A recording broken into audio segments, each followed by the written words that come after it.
Famous कोणकोणत्या personalities बरोबर काम केलं तुम्ही? सगळ्यात टॉप ने म्हणजे शाहरुख खान बरोबर केलंय, ऋतिक रोशन ग्रीक गॉड, ऐश्वर्या राय एकदम क्विंटेसेन्शियल ब्युटी. म्हणजे डायरेक्टली शाहरुख खान, करण जौहर, काजोल, म्हणजे त्याच्यावर मोठे नावच नाही. माझ्या शूटवरती माझ्या सगळ्या क्रूला इन्स्ट्रक्शन असतं की कुठलीही मॉडेल असो, मेल असो किंवा फिमेल असो, एकदा जरी बघितलं की तुम्ही मॉडेलकडे स्टेअर करताय तर मी तुम्हाला शूट फ्लोअरच्या बाहेर काढून टाकतो. Today out of all the times it is the worst time to get in to photography.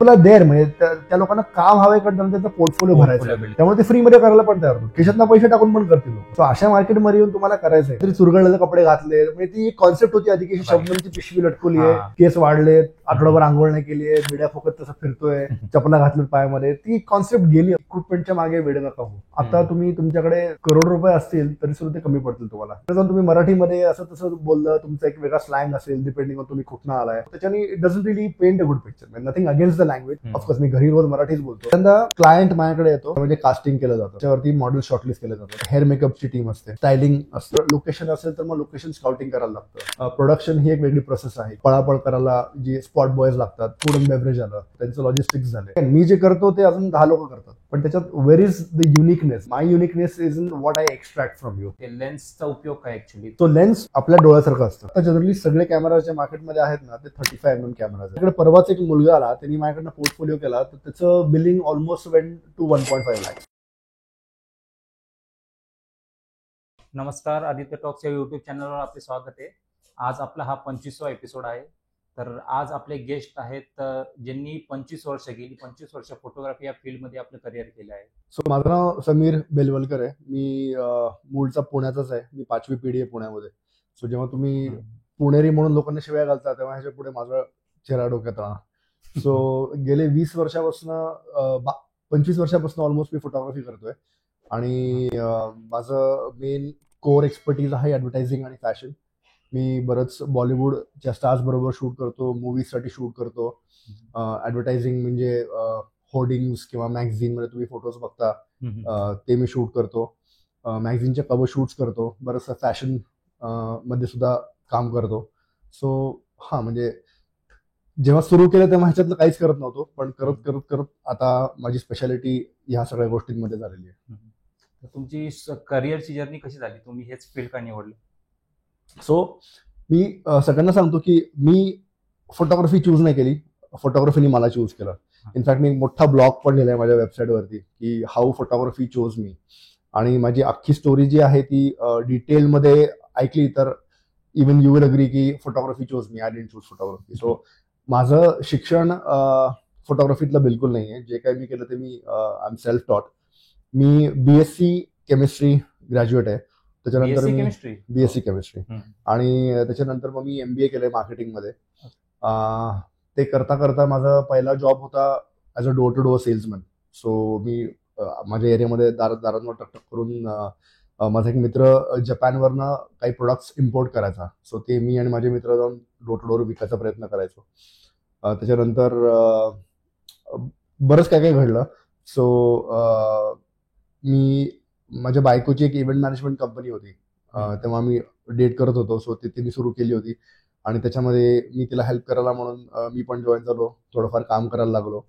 So ते केलं. त्याच्यानंतर ग्रॅज्युएशन झालं. ग्रॅज्युएशन झाल्यावरती एक प्रश्न असतो की आता पुढे करायचं काय, कुठली फील्ड चूज करायची. अनफॉर्च्युनेटली तेव्हा फक्त BSc, BCom, BA ह्या 3 मेजर ग्रॅज्युएशनच्या फील्ड्स होत्या. असे प्रोफेशनल कोर्सेस सच काहीच नव्हते. सो जनरली मी जस्ट चेक केलं की माझे मित्र काय करतात, कारण मित्र आणि त्यांच्याबरोबर हँगआउट करणं हाच एक असा मेन मोटिव्ह असायचा. आणि सगळ्या मी थांबलो होतो की आता कधी शाळा संपते, कधी आमचं कॉलेज लाईफ चालू होते. सो मी जस्ट चेक केलं माझे मित्र काय करतायत. सो ते जे करत होते त्याच्याच पाठीमागे मी गेलो. सो BSc केमिस्ट्री नंतर MBA झालं. MBAचे एंट्रन्सेस सगळे देत होते. सो मी MBAचा एंट्रन्स दिला आणि आय गॉट थ्रू. आणि मग त्याच्या आधी मी मासकॉम ट्राय केलं होतं, बिकॉज माझे सगळ्यात चांगले जे मित्र होते ते मासकॉमसाठी गेले होते. पण मासकॉमच्या एंट्रन्समध्ये माझं जनरल नॉलेज इतकं फेल झालं की मी कुठे सिलेक्ट झालो नाही. नंतर बाकीचे मित्र काय करतात, सो ते MBA करतात. सो ती एंट्रन्स दिली मी, त्याच्यातनं एका कॉलेजमध्ये सिलेक्ट झालो आणि MBAचा कोर्स केला. मग MBAचा कोर्स करून लाईक आय टोल्ड यू की इव्हेंट मॅनेजमेंट मध्ये मी बरंच काम करत होतो विथ माय वाईफ. आणि ते करता करता माझं एक ऑटोमॅटिक इन्क्लिनेशन होतं टुवर्ड्स ग्राफिक डिझाईन, कारण मी बऱ्यापैकी चांगलं स्केचिंग पेंटिंग करायचो आणि ग्राफिक डिझाईन माझं मी कम्प्युटरवरती खेळता खेळता स्वतःहून पिकअप केलं होतं. सो मला कुठे ना कुठेतरी कशी इच्छा होती की मला ग्राफिक डिझाईन परस्यू करायचंय. सो एका पॉइंटला इव्हेंट्स मधनं मी बाहेर पडलो आणि एका कंपनीमध्ये ग्राफिक डिझाईन म्हणून जॉब घेतला, ग्राफिक डिझायनरचा. अच्छा. आणि मग ती कंपनी जी होती ती अमेरिकन कंपनी होती. ती अमेरिकन कंपनी नंतर आली पुण्यामध्ये. त्यांनी त्यांचं हेडक्वार्टर इकडे सुरू केलं, पण नंतर त्यांना त्यांचं हेडक्वार्टर सिंगापूरला मूव्ह करायचं होतं.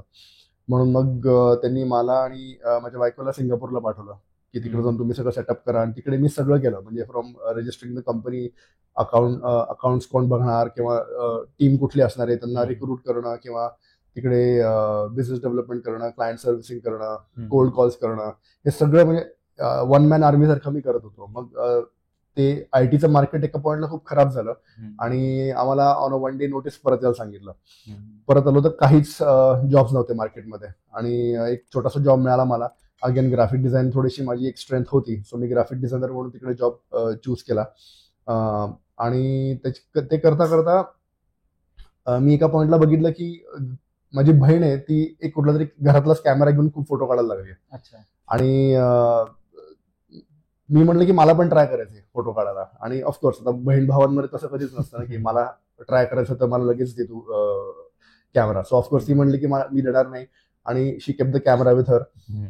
ती आमच्या घरासमोर एक मोठी टेकडी आहे, तिकडे फिरायला जायची, तिकडे कुठले कुठले फोटो काढून आणायची, आणखीन घरी येऊन दाखवायची. आणि मी तिला कॉन्स्टंटली डिस्करेज करायचो की हे खूप फालतू फोटो आहेत, असं कोण काढतं तसं कोण काढतं. सो इतकं डिस्करेज केलं की अल्टिमेटली ती म्हणली जाऊ दे, मला करायचंच नाहीये. आणि मग तिने तो कॅमेरा ठेवून दिला. कॅमेरा ठेवून दिल्यावरती मग मी उचलला की म्हटलं तर मी फोटो काढून दाखवतो. सो तसा तो कॅमेरा पहिल्यांदा माझ्या हातामध्ये आला आणि मग सगळीकडे कॅमेरा जायला लागला तो. म्हणजे जे म्हणतात की camera becomes a part of your body, आणि सगळीकडे तुम्हाला न्यायचा असतो बिकॉज तुम्हाला मोमेंट मिस करायची नसते, कुठला शॉट मिस करायचा नसतो. सो तसं everywhere it went with me. एका व्हेकेशनला आम्ही गोव्याला गेलो होतो. सो तिथे पण ऑब्व्हियसली कॅमेरा वगैरे सगळं आम्ही घेऊन गेलो, बरेचसे फोटो काढले. परत आलो मी, सेम माझा ग्राफिक डिझाईनचा जॉब सुरू होता. मी सगळ्या फोटोग्राफी मॅगझिन्सला सबस्क्राईब केलं होतं, पण मी सेल्फ टॉट होतो. जॉब करता करता थोडंफार रीड करून कुठून कसं काय असतं, मग कॅमेरा कसा असतो, लेन्स काय असतं, अपर्चर, ते बरंचसं त्यातनं मला मॅगझिन्स मधनं मी शिकायला लागलो.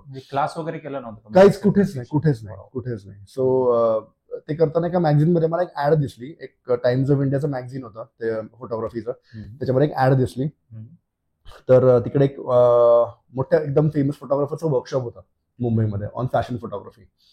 तर मी म्हणलं बघू एकदा काय, थोडंसं एक अजून इन्साइट्स मिळतील फोटोग्राफीमध्ये काय असतं काय नसतं ते. सो मी एक दिवस लीव्ह टाकली आणि मुंबईला गेलो आणि तो वर्कशॉप अटेंड केला. तो शिकायच्या पॉईंट ऑफ व्ह्यू तर काय शिकलो नाही एवढा, बिकॉज मोस्टली सगळं एक्सपिरियन्स शेअरिंग होतं. सो टेक्निकल कसं काय असतं, किंवा तुम्ही काम कसं मिळवता, जॉब कसं, तुम्ही कामं कशी मिळवायची, काय तुमचे स्ट्रेंथ्स पाहिजेत, म्हणजे जे टेक्निकल नॉलेज लागतं त्यातलं तर काय मिळालं नाही. पण तिकडे जो एक त्या मॅगझिनचा जो सब एडिटर होता आणि also the organiser of the workshop, तो माझ्या ओळखीचा निघाला. आणि त्यांनी मला विचारलं अरे तू कसं काय इकडे. मी म्हटलं मी काय नाही, जस्ट चेक करायला आलोय, मी थोडीफार फोटोग्राफी करतो. तो म्हणला मला तुझे फोटो पाठव आणि मग मी बघतो काय करतोयस तू, कशी काय टाईपचे फोटोज काढतोयस तू ते. सो मी आलो परत पुण्याला, आणखीन जे मी गोव्याला फोटो काढले होते ते मी त्याला पाठवून दिले की हे असे फोटो काढतोय मी. सो त्याच्या पुढच्या एका मॅगझिन मध्ये त्याच्यातले 5 का 6 फोटो त्यांनी प्रिंट केले आणि त्याला वरती माझं क्रेडिट होतं. आणि त्याचे मला ऑलमोस्ट 2,500-3,000 रुपये मिळाले. सो किती काही झाले हे अराउंड 2002-2003 साली. का त्याच्या पण आधी अराउंड 2000 साली असेल असं गेस मारू शकतो मी सेफली. सो मी म्हणलं हे बरं आहे, गोव्याला गेलो, टाइमपास केला, फोटो काढले, परत आलो, फोटो प्रिंट पण झाले, नाव पण आलं, लोकांना माझं नाव फर्स्ट टाइम दिसलं, त्याच्याबरोबर पैसे पण मिळाले. सो मग तेव्हा मला डोक्यात असं पहिला विचार आला की हे करिअर होऊ शकतं म्हणून. आणि एनिवेज मला फोटोग्राफीची आवड निर्माण झाली होती. So from that point of view मी असं म्हणतो की फोटोग्राफी चोज मी, कारण कॅमेरा असं डायरेक्टली जो माझ्याकडे आला, इमिजिएटली एक साईन मिळाली की हा तू याच्यातनं पैसे कमवू शकतोस, जेव्हा माझ्या डोक्यात थॉट पण नव्हता की मी हे प्रोफेशन म्हणून करीन म्हणून. ॲट वन पॉईंट मग मी म्हणलं की अरे यार मला हे प्रोफेशन करायचंय. आणि जितकं पण मी अवॉइड केलं की फोटोग्राफीचा विचार नाही करायचा, तेवढंच कुठनं फोटोग्राफी माझ्याकडे यायला लागलं. सो ॲट वन पॉईंट मला एक असं रिअलायझेशन झालं की आयदर मी जॉब करू शकतो किंवा फोटोग्राफी करू शकतो, दोन्ही होणार नाही. म्हणजे I can step on two rocks at the same time. तर मी घरी येऊन बॉम्ब फोडला. तेव्हा माझ्या बायकोने जस्ट डिलिव्हर केलं होतं. सो त्याच वीकमध्ये मी तिला म्हटलं की मी जॉब सोडतोय. हा, आणि सगळे अशी उडाले एकदम की काय झालं वगैरे वगैरे. मी म्हटलं मी फोटोग्राफी करणार आहे. त्यांच्या चेहऱ्यावरती असे मोठे क्वेश्चन मार्क्स होते की फोटोग्राफी म्हणजे हे कुठून आलं, हे काय, म्हणजे आता काय तू लग्नाचे आणि मुंजीचे वगैरे आता फोटो काढणार एवढा चांगला हातातला जॉब सोडून. आणि typical middle class Maharashtrian mentality काय असते की अगदी 10,000 तर 10,000, पण तेवढी सिक्युरिटी आहे, तेवढं तर मिळतायत ना, रिस्क घेऊ नकोस, कशाला अजून करतोस, हे हातात आहे ते नीट सांभाळ. सो ते सगळं झालं डिस्कशन माझं. पण नंतर मी म्हणलं की नाही, मला खूपच स्ट्रॉंग होता तो आतला आवाज. मी म्हणलं की नाही, मला हे करायचंच आहे म्हणून. आणि माझ्या बायकोने एकदम सपोर्ट केलं, घरच्यांनी पण सपोर्ट केलं. आणि मग मी जॉब सोडला. आणि जसं मी जॉब सोडला, मला इमिजिएटली अख्खा रस्ता माझ्या डोळ्यासमोर दिसला की कुठे जायचंय, काय करायचंय, करेक्ट लोक भेटायला लागली, करेक्ट ठिकाणी मी जायला लागलो. त्याच्यातनं मला असे फ्रीलान्सचे जॉब्स मिळायला लागले.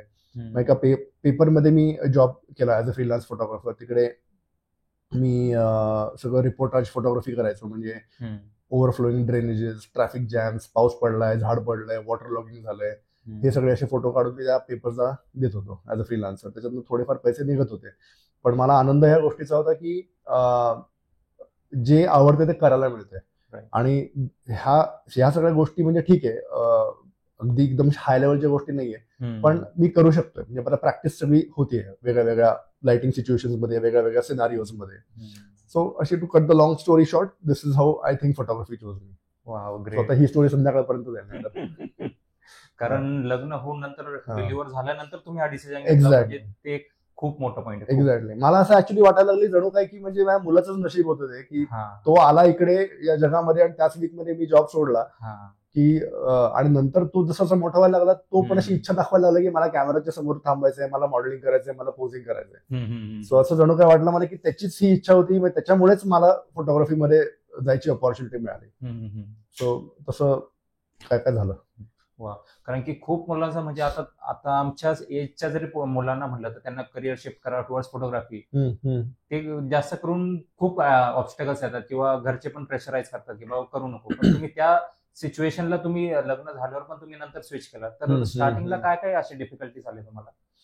स्टार्टिंगला खूप, म्हणजे पहिली गोष्ट म्हणजे तेवढे पैसे मिळणं, म्हणजे घर चालवण्या एवढे पैसे मिळणं, that was the biggest challenge. आता मी आत्ताच जॉब सोडलाय, फोटोग्राफीचं काहीच नाही माझ्या हातामध्ये. मी थोडेफार फोटो त्या मुंबईच्या मॅगझिनला सबमिट करतोय. सो सर्व्हायव्हल वॉज सगळ्यात मोठा चॅलेंज. सेव्हिंग्स होती का कसं? सेव्हिंग्स म्हणजे आमची कोणाचीच मेंटॅलिटी नव्हती सेव्हिंग्सची. आम्ही सगळे एकदम हॅपी गो लकी लोक होतो, इन्क्लुडिंग माझे आई बाबा. ना कुठे सेव्हिंग्स आहे, ना कुठे इन्शुरन्स आहे, ना कुठे पॉलिसी आहे, काहीच नाही. म्हणजे तरी आई त्यातलं सेव्हिंग्स करायची, पण ऑफकोर्स ते सगळे तिचे सेव्हिंग्स आहे. सो सर्व्हायव्हल कसं करायचं हाच एक मोठा प्रश्न होता. पण एक असं डोक्यामध्ये थॉट होता आणि एक असं कॉन्फिडन्स होता की जसं हे ऑटोमॅटिकली झालं आणि आता ऑलरेडी मी की फोटोग्राफी मधनं मी कमवायला लागलोय, एक असं फेथ होतं की नाही, कुठं ना कुठेतरी जेव्हा लागतील तेव्हा तेवढे पैसे येतील आणि म्हणजे I will be taken care of. So तो एक कॉन्फिडन्स होता.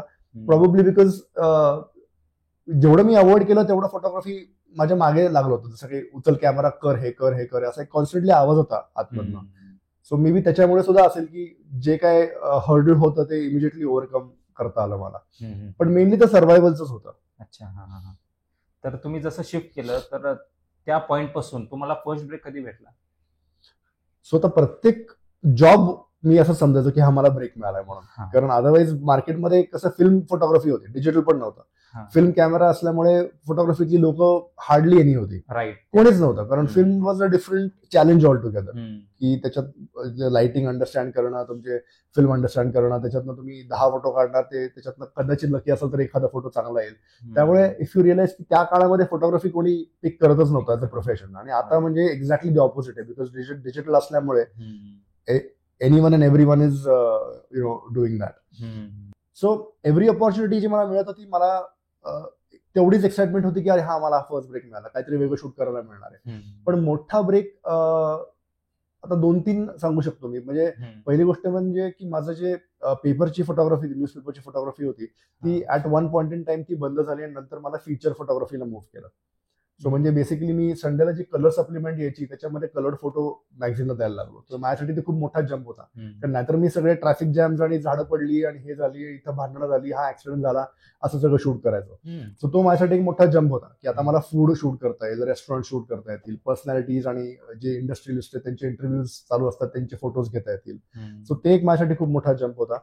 मॅगझिनची photography very soon matured into न्यूजपेपरची फोटोग्राफी मच्युअर्ड इनटू मॅगझिन्सची फोटोग्राफी.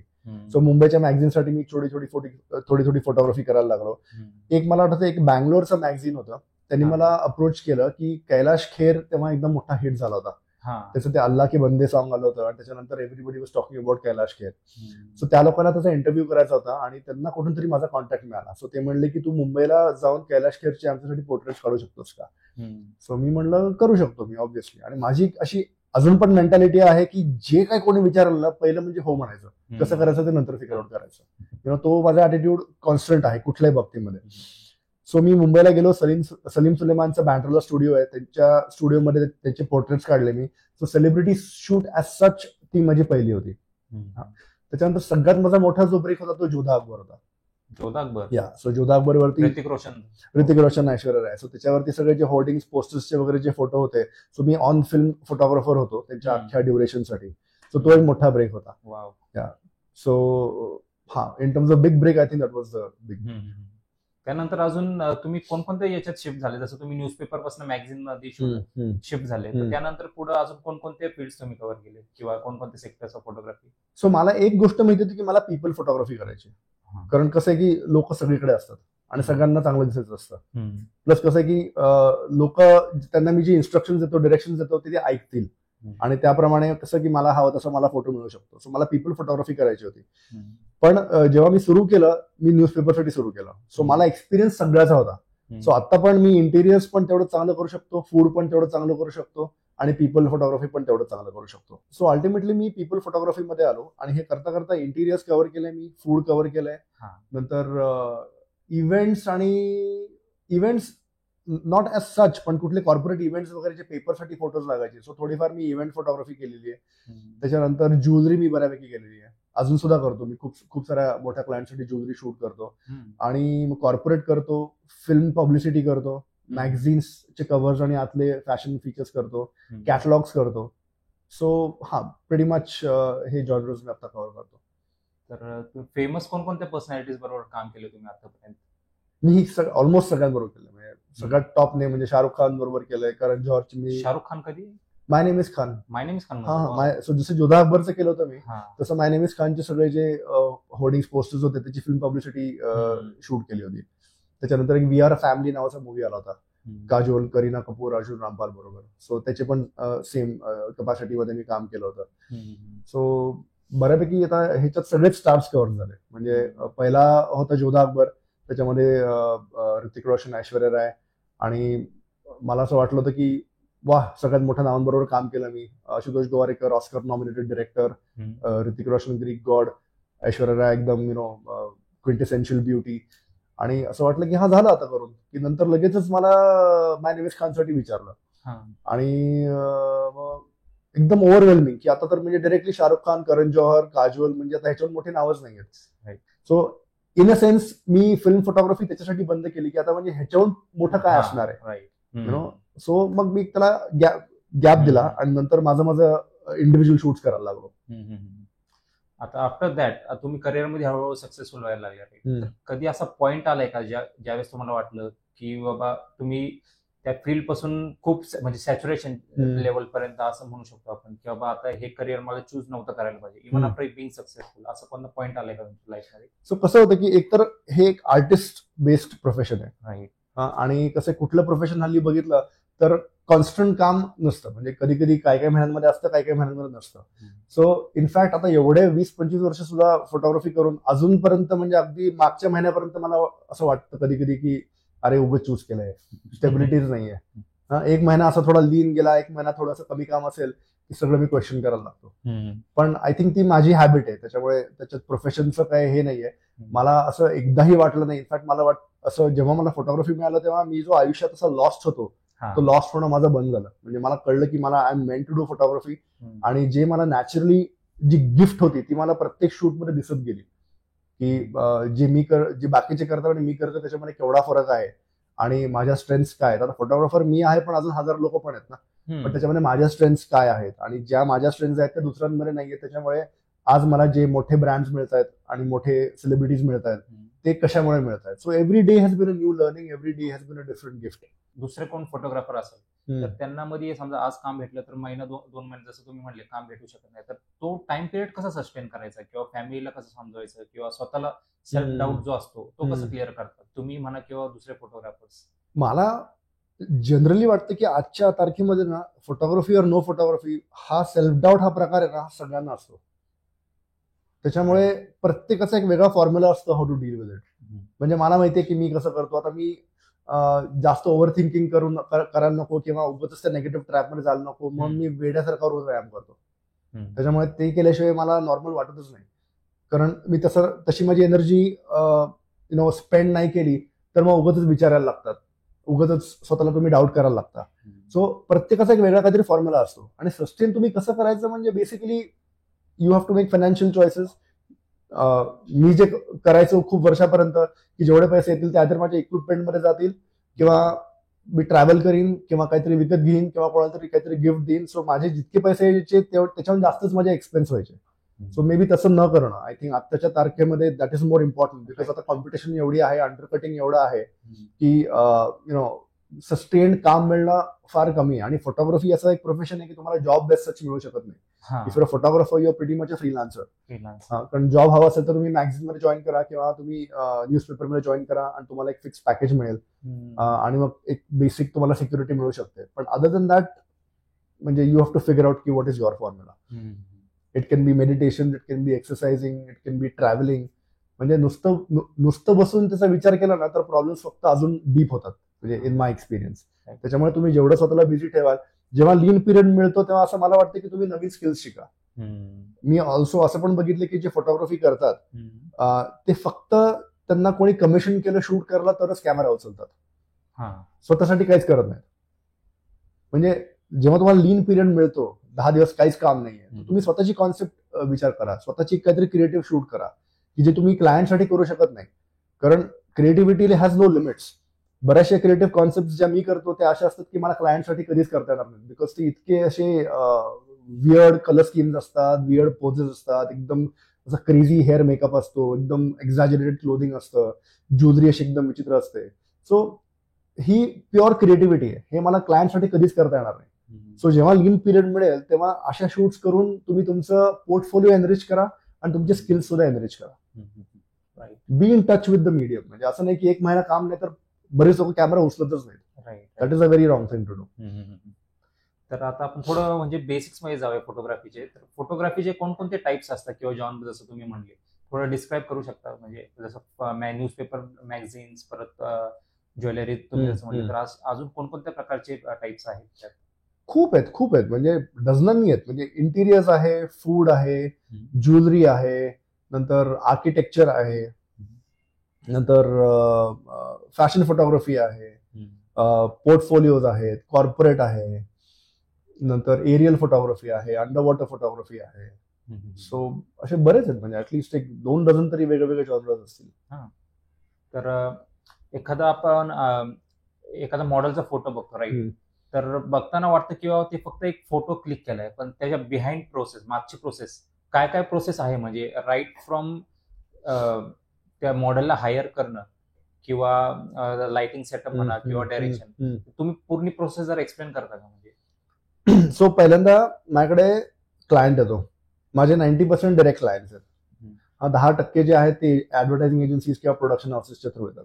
क्लायंट कसं म्हणजे तुम्ही अप्रोच होता का ते अप्रोच होतात तुम्हाला? सो एक गंमत माझ्या प्रोफेशनची अशी आहे की ज्याच्या पाठीमागे मी आतापर्यंत आयुष्यात गेलोय की मला काम दे, माझं हे पोर्टफोलिओ आहे, त्या माणसाने माझ्याबरोबर काम केलंच नाही कधी.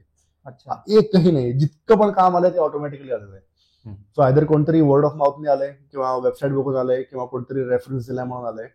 सो असंच काम येत गेलंय.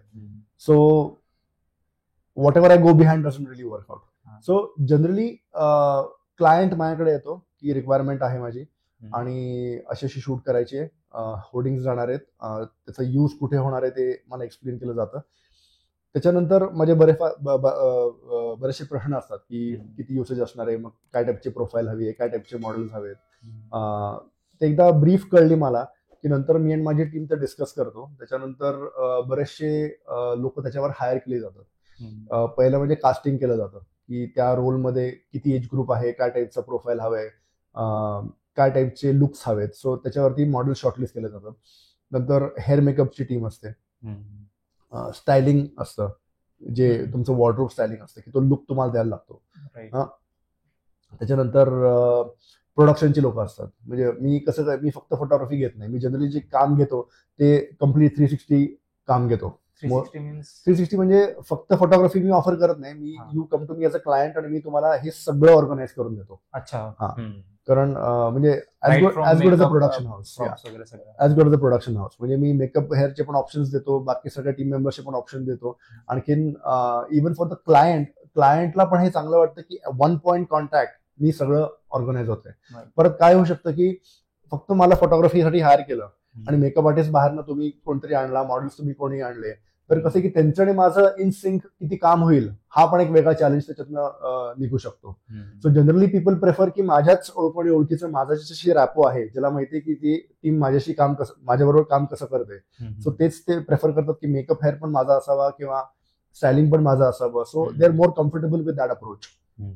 सो हे थोडेफार डिपार्टमेंट्स आहेत. नंतर लोकेशन असेल तर मग लोकेशन स्काउटिंग करायला लागतं. प्रोडक्शन ही एक वेगळी प्रोसेस आहे की त्या दिवसामध्ये पळापळ करायला जे स्पॉट बॉयज लागतात, स्पॉट बॉयज आले, त्याच्यानंतर तुमचं फूड अँड बेव्हरेज आलं, अख्ख्या दिवसाचं काय काय होईल ते. आता समजा पुण्यात शूट असेल तर मॉडेल्स वगैरे आम्ही सगळे रिसोर्सेस मुंबईवरनं आणतो. सो त्यांचं लॉजिस्टिक्स झाले, इथं यायचं, समजा 1 डे बिफोर हवं असेल तर त्यांचं राहायचं, स्टे वगैरे अरेंजमेंट असतात. तो एक वेगळा डिपार्टमेंट. हे सगळं मी माझं टीम करतो. सो आता कसं ऑलमोस्ट ऑटो पायलट झालेलं आहे. मला माहिती आहे की ह्याला सांगायचं की ही रिक्वायरमेंट आहे, सो त्यांना माहिती आहे कोणाला फोन करायचं आणि कुठनं रिसोर्सेस गोळा करायचे. म्हणजे एक टीम आहे सेपरेट लॉजिस्टिक. एक टीम आहे, एक्झॅक्टली. सगळी टीम आहे ती लॉजिस्टिक्स हँडल करते आणि हे सगळे डिपार्टमेंट्स एकत्र येतात. आम्ही एक PPM करतो, म्हणजे प्री प्रोडक्शन मीटिंग करतो. त्याच्यामध्ये सगळं डिस्कस करतो. एजन्सी असते, क्लायंट असतो, माझी टीम असते आणि ह्याच्यातले हे सगळे जे लोक असतात ते लोक असतात. एकदा सगळे क्रिएटिव्ह शॉर्ट्स किंवा त्यांच्या रेफरन्सेस डिस्कस केले जातात आणि त्याच्यावरती काय चॅलेंजेस असतील, कोणाला काय स्पेशल इन्स्ट्रक्शन द्यायचे असतील, कोणाकडनं काय स्पेशल कन्सर्न्स असतील तर ते सगळे ऍड्रेस केलं जातं. आणि मग then ultimately it's the day of the shoot. So this is the process. म्हणजे कुठलीही शूट, अगदी छोट्यातली छोटी जरी कॅम्पेन शूट, ऍडव्हर्टायझिंग शूट घ्यायचं म्हणलं तरी 30-35 लोक तरी असतात ऑन सेट. तर ते 30-35 जणांना हँडल कसं करता तुम्ही? म्हणजे आता एखादं समजा शूट आले तर तुम्ही ते असं फिक्स असतं तुमचं की बाबा त्यांनाच कॉन्टॅक्ट करायचं का असं डिफर होतं? सो रिक्वायरमेंट प्रमाणे. आता माझ्याकडे इतके मेकअप आर्टिस्ट आहेत, इतके हेअरस्टायलिस्ट आहेत, इतके फॅशन स्टायलिस्ट आहेत, पण आता मला माहितीये की ही requirement who can do justice to it. समजा कोणतरी सेलिब्रिटीसाठी आलं तर मला माहितीये की सेलिब्रिटीला हँडल करणं is a bigger challenge than त्याचं स्टायलिंग हँडल करणं. सो तसं कोण करू शकतं? मे बी जी दुसरी स्टायलिस्ट आहे माझ्याकडे who does really good job, पण मला माहिती की हिला सेलिब्रिटी मॅनेज नाही होणार. सो त्याप्रमाणे मला एक्झॅक्टली माहिती कोणाला फोन करायचा, who is fit for the job. So त्याप्रमाणे असं मीच करतो. Ultimately it's my call. Me peak and choose करतो की कोण हवंय आणि कोण नकोय आणि मग त्याप्रमाणे मग त्यांना क्लोज करतो, ब्रीफ देतो आणि एकदा ब्रीफ दिलं की मग त्यांना त्यांचं काम माहिती आहे. म्हणजे they are pretty much on auto pilot. तर एखाद्या असं सेलिब्रिटी बरोबर तुमचं असं झालं की बाबा एखादी गोष्ट तुम्ही कोणाला जर सांगितली आणि ती जिंक्स झाली किंवा खराब झाली लास्ट मोमेंट, तर असं काही एक्सपिरियन्सेस झालेत का तुमचे? एक शूट झाली आहे, पण तेव्हा कसं आहे की लकीली टीम माझी नव्हती. खूप वर्षांपूर्वी इनफॅक्ट मी एका मॅगझिनचं कव्हर शूट करत होतो मुंबईमध्ये, वेस्ट मध्ये. आणि आता मी कोणाची नावं घेणार नाही आता, पण अचानक at 1 point in time it was a big celebrity. तर ती सेलिब्रिटी आतमधनं किंचाळत आणि ओरडत बाहेर आली. आणि नंतर आम्ही विचारलं काय झालं वगैरे, तर ती हेअरस्टायलिस्ट जी होती तिने हेअर स्ट्रेटनिंग करता करता तिचे केस जाळून टाकले. सो आम्ही सगळे असे फ्रीज झालो होतो की आता काय करायचं म्हणून. आणि आता ठीक आहे, मी तिला घेतलं नव्हतं, हायर केलं नव्हतं किंवा माझ्या टीम मधली नव्हती, हा एक वेगळा भाग झाला. पण अल्टिमेटली ते माझ्याच टीम वरती येतं की अरे ह्याची टीम अशी होती किंवा हिची टीम तशी होती. सो असा डिझास्टर एक झाला होता. म्हणजे असे जास्त नाही झालेत लकीली, पण थोडंफार इकडे तिकडे काही ना काहीतरी हिकअप्स येत राहतात. पण ते थोडंसं मी आता अँटिसिपेट करतो की ह्याच्याबरोबर हे होऊ शकतं, म्हणून ह्याला नको बोलवायला ह्याला बोलूया. सो थोडंसं बॅकग्राऊंड पण असतं. असं डायरेक्टली मी फर्स्ट टाइम कोणाबरोबर काम करत नाही. थोडे आधी बारके बारके शूट्स करून बघतो before I take them for a big shoot. So ह्याच्यामध्ये कसं आहे ना की तुमचं काम चांगलं आहे हे तर मी अज्युम करतो, पण अशा सिच्युएशन नको यायला एक सर्टन स्मार्टनेस लागतो किंवा एक सर्टन स्ट्रीट स्मार्टनेस लागतो. किंवा अशी सिच्युएशन समजा आली, सेलिब्रिटी असेल, टँट्रम असेल किंवा सेलिब्रिटीनी त्रास दिला किंवा हे नकोय ते नकोय किंवा हेच घेऊन ये तेच घेऊन ये. सो हे हँडल कसं करायचं हे करणं is also a different challenge. त्याच्यामुळे being good at your job is one thing, पण हे हँडल करणं is a different skill set all together. So दोन्ही असणारी लोक असतील तर इव्हन बेटर. सो अकॉर्डिंगली मग मी चूज करतो की हा ह्याला घेऊयात because he knows how to handle a celebrity. तर तुम्ही जसं तोच पॉईंट म्हणले तो थोडं डिटेलमध्ये एक्सप्लेन करता का, म्हणजे तुम्ही मॅनेजमेंट कसं करता त्यांचं, हँडलिंग कसं करता त्यांचं, किंवा हँडलिंग म्हणण्यापेक्षा त्यांना आता जसं एखाद्या कंपनीमध्ये त्यांना स्टाफ मॅनेजमेंटला त्यांना कसं मोटिवेशन द्यावं लागतं किंवा रिवॉर्ड्स अँड रेकग्निशन, तशा टाईपमध्ये या फील्डमध्ये आहे का? असं इन्सेंटिव्ह तर काय नाहीये. पहिली गोष्ट म्हणजे whatever money they quote I try to give them that much money. हल्ली काय होतं, हल्ली कुठलीही शूट म्हणली की तो क्लायंट असो किंवा एजन्सी असो ते एवढं नेगोशिएट करतात की समजा मी सांगितलं की मला ₹1,00,000, लेट्स से फॉर एक्झाम्पल माझ्या स्टायलिस्टने मला सांगितलं की मला ₹1,00,000 हवेत, तर एजन्सी म्हणतो भाई ₹10,000. सो इथपासून सुरू होतं. I try to give them as much money as I can without negotiating. So तो पहिली गोष्ट म्हणजे ज्यांचे फीज आहेत ते मिळाले की ते खुशी खुशी काम करतात. सो जनरली माझ्याकडे क्लायंट्स कमी आहेत, मी काम बाकीच्या फोटोग्राफर्स एवढं करत नाही, पण मी जे करतो ते मोठं करतो आणि त्याचे बजेट्स पण तसे मोठे असतात. That is one thing. Secondly माझ्याबरोबर त्यांनी छोट्या छोट्या शूट्सवरती काम केलं आहे आणि त्यांना त्याचा सिरियसनेस कळतो. So that is also a very big plus point. त्याच्यामुळे कुठल्या स्टायलिस्टला किंवा कुठल्या मेकअप आर्टिस्टला किंवा कुठल्याही क्रू मेंबरला असं कधी वाटत नाही की नाही म्हणजे हे आपल्या टाईपचं काम नाहीये. They know exactly what I want. त्यांना माहितीये मला काय टाईपचं प्रोफेशनलिझम लागतं. लाईक फॉर एक्झाम्पल मी टाइमच्या बद्दल एकदम पर्टिक्युलर आहे. म्हणजे मी मिनिटाला लोकांना बोलतो की अरे 1 मिनिट लेट आहेस, 2 मिनिट लवकर आहेस, आणि जनरली मी स्वतः सगळीकडे 5 मिनिटं लवकर असतो. सो हे एक्झाम्पल. म्हणजे अशा बऱ्याचशा गोष्टी आहेत जे त्यांना माहिती की समीर बरोबर काम करायचं असेल तर मोठं काम येईल, पैसे बाकीच्या मार्केटपेक्षा जास्त मिळतील. So these incentive are already good enough. आणि प्लस कसं आहे की एक शूट चांगली झाली माझ्या बरोबर तर पुढची शूट मिळायचे चान्सेस पण जास्त असतात. आणि everybody wants that. Even I want that, you want that, आणि even my team wants that. त्याच्यामुळे हेच इन्सेंटिव्ह म्हणून काम करतं. तर तुम्ही जर ओके असाल तर एखाद्या मॉडेलला जर फोटोशूट करायचं म्हणलं तर ते किती पे करतात तुम्हाला, if you are okay to say? So आता जनरली पोर्टफोलिओ करायचा असेल, आता एक माझ्याकडे परवाच एक मुलगा आला, त्यांनी माझ्याकडनं पोर्टफोलिओ केला, तर त्याचं billing almost went to 1.5 lakhs. किती फोटोज असतात त्यामध्ये तरी, फक्त कंटिन्यू शॉट्स असतात? नाही, वेगवेगळे चेंजेस करून. So hair makeup changes, outfit changes, so तसं करून थोडे कॅरेक्टरमुळे, थोडे ऍक्टिंगसाठी, थोडे मॉडेलिंगसाठी. सो असं it was a mix bag. So त्या 1.5 पर्यंत केलं. पण तेच पॅकेजेस आहेत, they start from around 75,000-80,000 rupees. So तिथून स्टार्ट होतात, त्याला अप्पर लिमिट काहीच नाहीये. सो हे झाले इंडिव्हिज्युअल मॉडेलिंग पोर्टफोलिओज किंवा ऍक्टिंग पोर्टफोलिओज. आता again that depends on the requirement. त्याला समजा कुठलं तरी 5 स्टार मध्ये शूट करायचं असेल किंवा कुठल्या लोकेशनला शूट करायचं असेल, मग अगेन आउटडोअरचे चार्जेस वेगळे असतात. सो असं फोटोग्राफर्ससाठी, ऍटलीस्ट माझ्यासाठी तरी ना, असं एक टेरेफ कार्ड नाहीये किंवा असं रॅक रेट नाहीये. अच्छा पोर्टफोलिओ करायचा आहे, इतके करायचे, इतके रुपये, असं सांगता येत नाही. सो पहिली रिक्वायरमेंट अंडरस्टँड करायला लागते, त्याची किती लॉजिस्टिक्स आहेत, कॉम्प्लिकेशन्स काय आहेत, किती अवघड काम आहे, किती इनडेप्थ करायचंय, कोण कोण लागणार आहे, काय काय लागणार आहे, टाइमचं डिमांड किती आहे, हे सगळं अंडरस्टँड करून मग एक त्याची प्राइस दिली जाते. तर ती प्राइस तुम्हाला भेटून तुम्ही डिस्ट्रीब्यूट करता का, एक सेपरेट एजन्सी असती?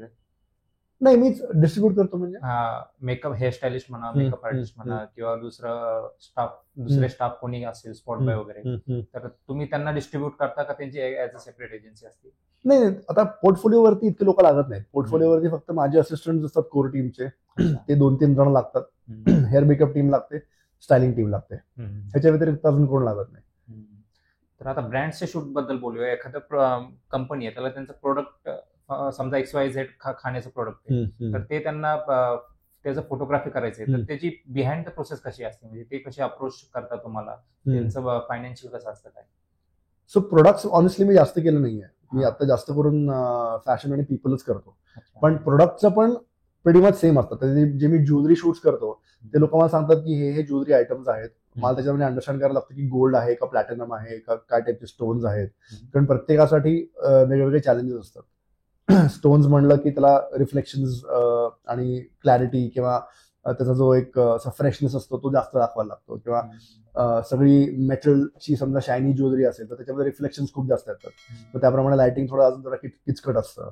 व्हिडिओज किती करायचे, so basically understanding the scope नंतर त्याची रिक्वायरमेंट काय असणार आहे, रिक्वायरमेंट स्टुडिओ असणार आहे का आउटडोर असणार आहे, त्याच्यासाठी मग इव्हन जेव्हा मी प्रोडक्ट्स करतो तेव्हा त्याच्यासाठी सुद्धा आम्ही एक प्रोडक्ट स्टायलिस्ट घेतो की जो त्याचे ऍक्सेसरीज आत टाकू शकतो. लेट्स से फॉर एक्झाम्पल मी एक मध्ये हर्बल फेस वॉश आणखीन असे बरेच प्रोडक्टची शूट केली होती. सो ते ट्यूब ठेवल्यावरती त्याचे इन्ग्रेडियंट्स आजूबाजूला ठेवणं, किंवा ते कुठल्या तरी ब्रिकवर ठेवलंय किंवा त्याच्या साईडला अजून काहीतरी त्याची इन्ग्रेडियंट्सची पावडर वगैरे टाकली आहे, मग ती इव्हनली पडली आहे की नाही पडली आहे, मग त्याच्यामध्ये समजा तुम्हाला काय लिहायचं असेल तर, किंवा कुठली एखादी स्टिक ठेवली, कुठला स्टेम ठेवला, एखादं लीफ ठेवलं. सो हे सगळं सेट करायला सुद्धा लोक आहेत, वेगवेगळे स्पेशलाइज लोक. सो त्याच्यातलं पण कोण घ्यायचं, कुठल्या एक्सपर्टीजचं घ्यायचं, so that's again a challenge. आता इथे काय होतं, आपल्याकडे बजेट एवढे कमी असतात लोकांचे फॉर अदर पीपल की फोटोग्राफरच सगळं करायचा प्रयत्न करतो की हे घेऊन येऊ आपण, हे मीच ठेवतो, हे मीच फोटो काढतो, मीच रिफ्लेक्टर पकडतो, मीच लाईट वर खालती करतो, आणि अल्टिमेटली काय असतं की त्यांना basically they want to pocket the entire money. म्हणजे obviously it's not their fault, because हल्ली the kind of money that is offered to photographers हे एवढं कमी आहे की म्हणजे ऑनेस्टली त्याच्यामध्ये त्यांना कुठला प्रोडक्ट स्टायलिस्ट वगैरे अफोर्ड करणं इज व्हेरी व्हेरी डिफिकल्ट. पण आय रिली फील की चांगली टीम मिळणं ना is almost 75 to 80% of your job done. कारण मी जेव्हा प्रोडक्ट शूट करतो, मी लिटरली बसलो असतो आणि सांगतो की पुढचा शॉट मला अरेंज करून दे, त्याच्यामध्ये ते ट्यूब्स ठेवतात, असं करतात. मी एक बेसिक गाईडलाईन देतो की मला ट्यूब्स उभे हवेत का आडवे हवेत, किंवा एक बेसिक त्यांना आयडिया एक्सप्लेन केली की ती अख्खी फ्रेम रेडी करतात, आणि I just have to go there, set the lighting, कॅमेराच्या थ्रू बघायला लागतं, थोड्याफार फक्त गोष्टी बॅलन्स वाईज किंवा एस्थेटिक्स वाईज अरेंज करायला लागतात, आणि you have to take the shot. आणि इथे समजा मी करत बसलो तर त्याला डबल और triple the amount of time लागेल. त्याच्यामुळे correct people for the correct job हे मिळणं किंवा हायर करणं इज एक्स्ट्रीमली इम्पॉर्टंट.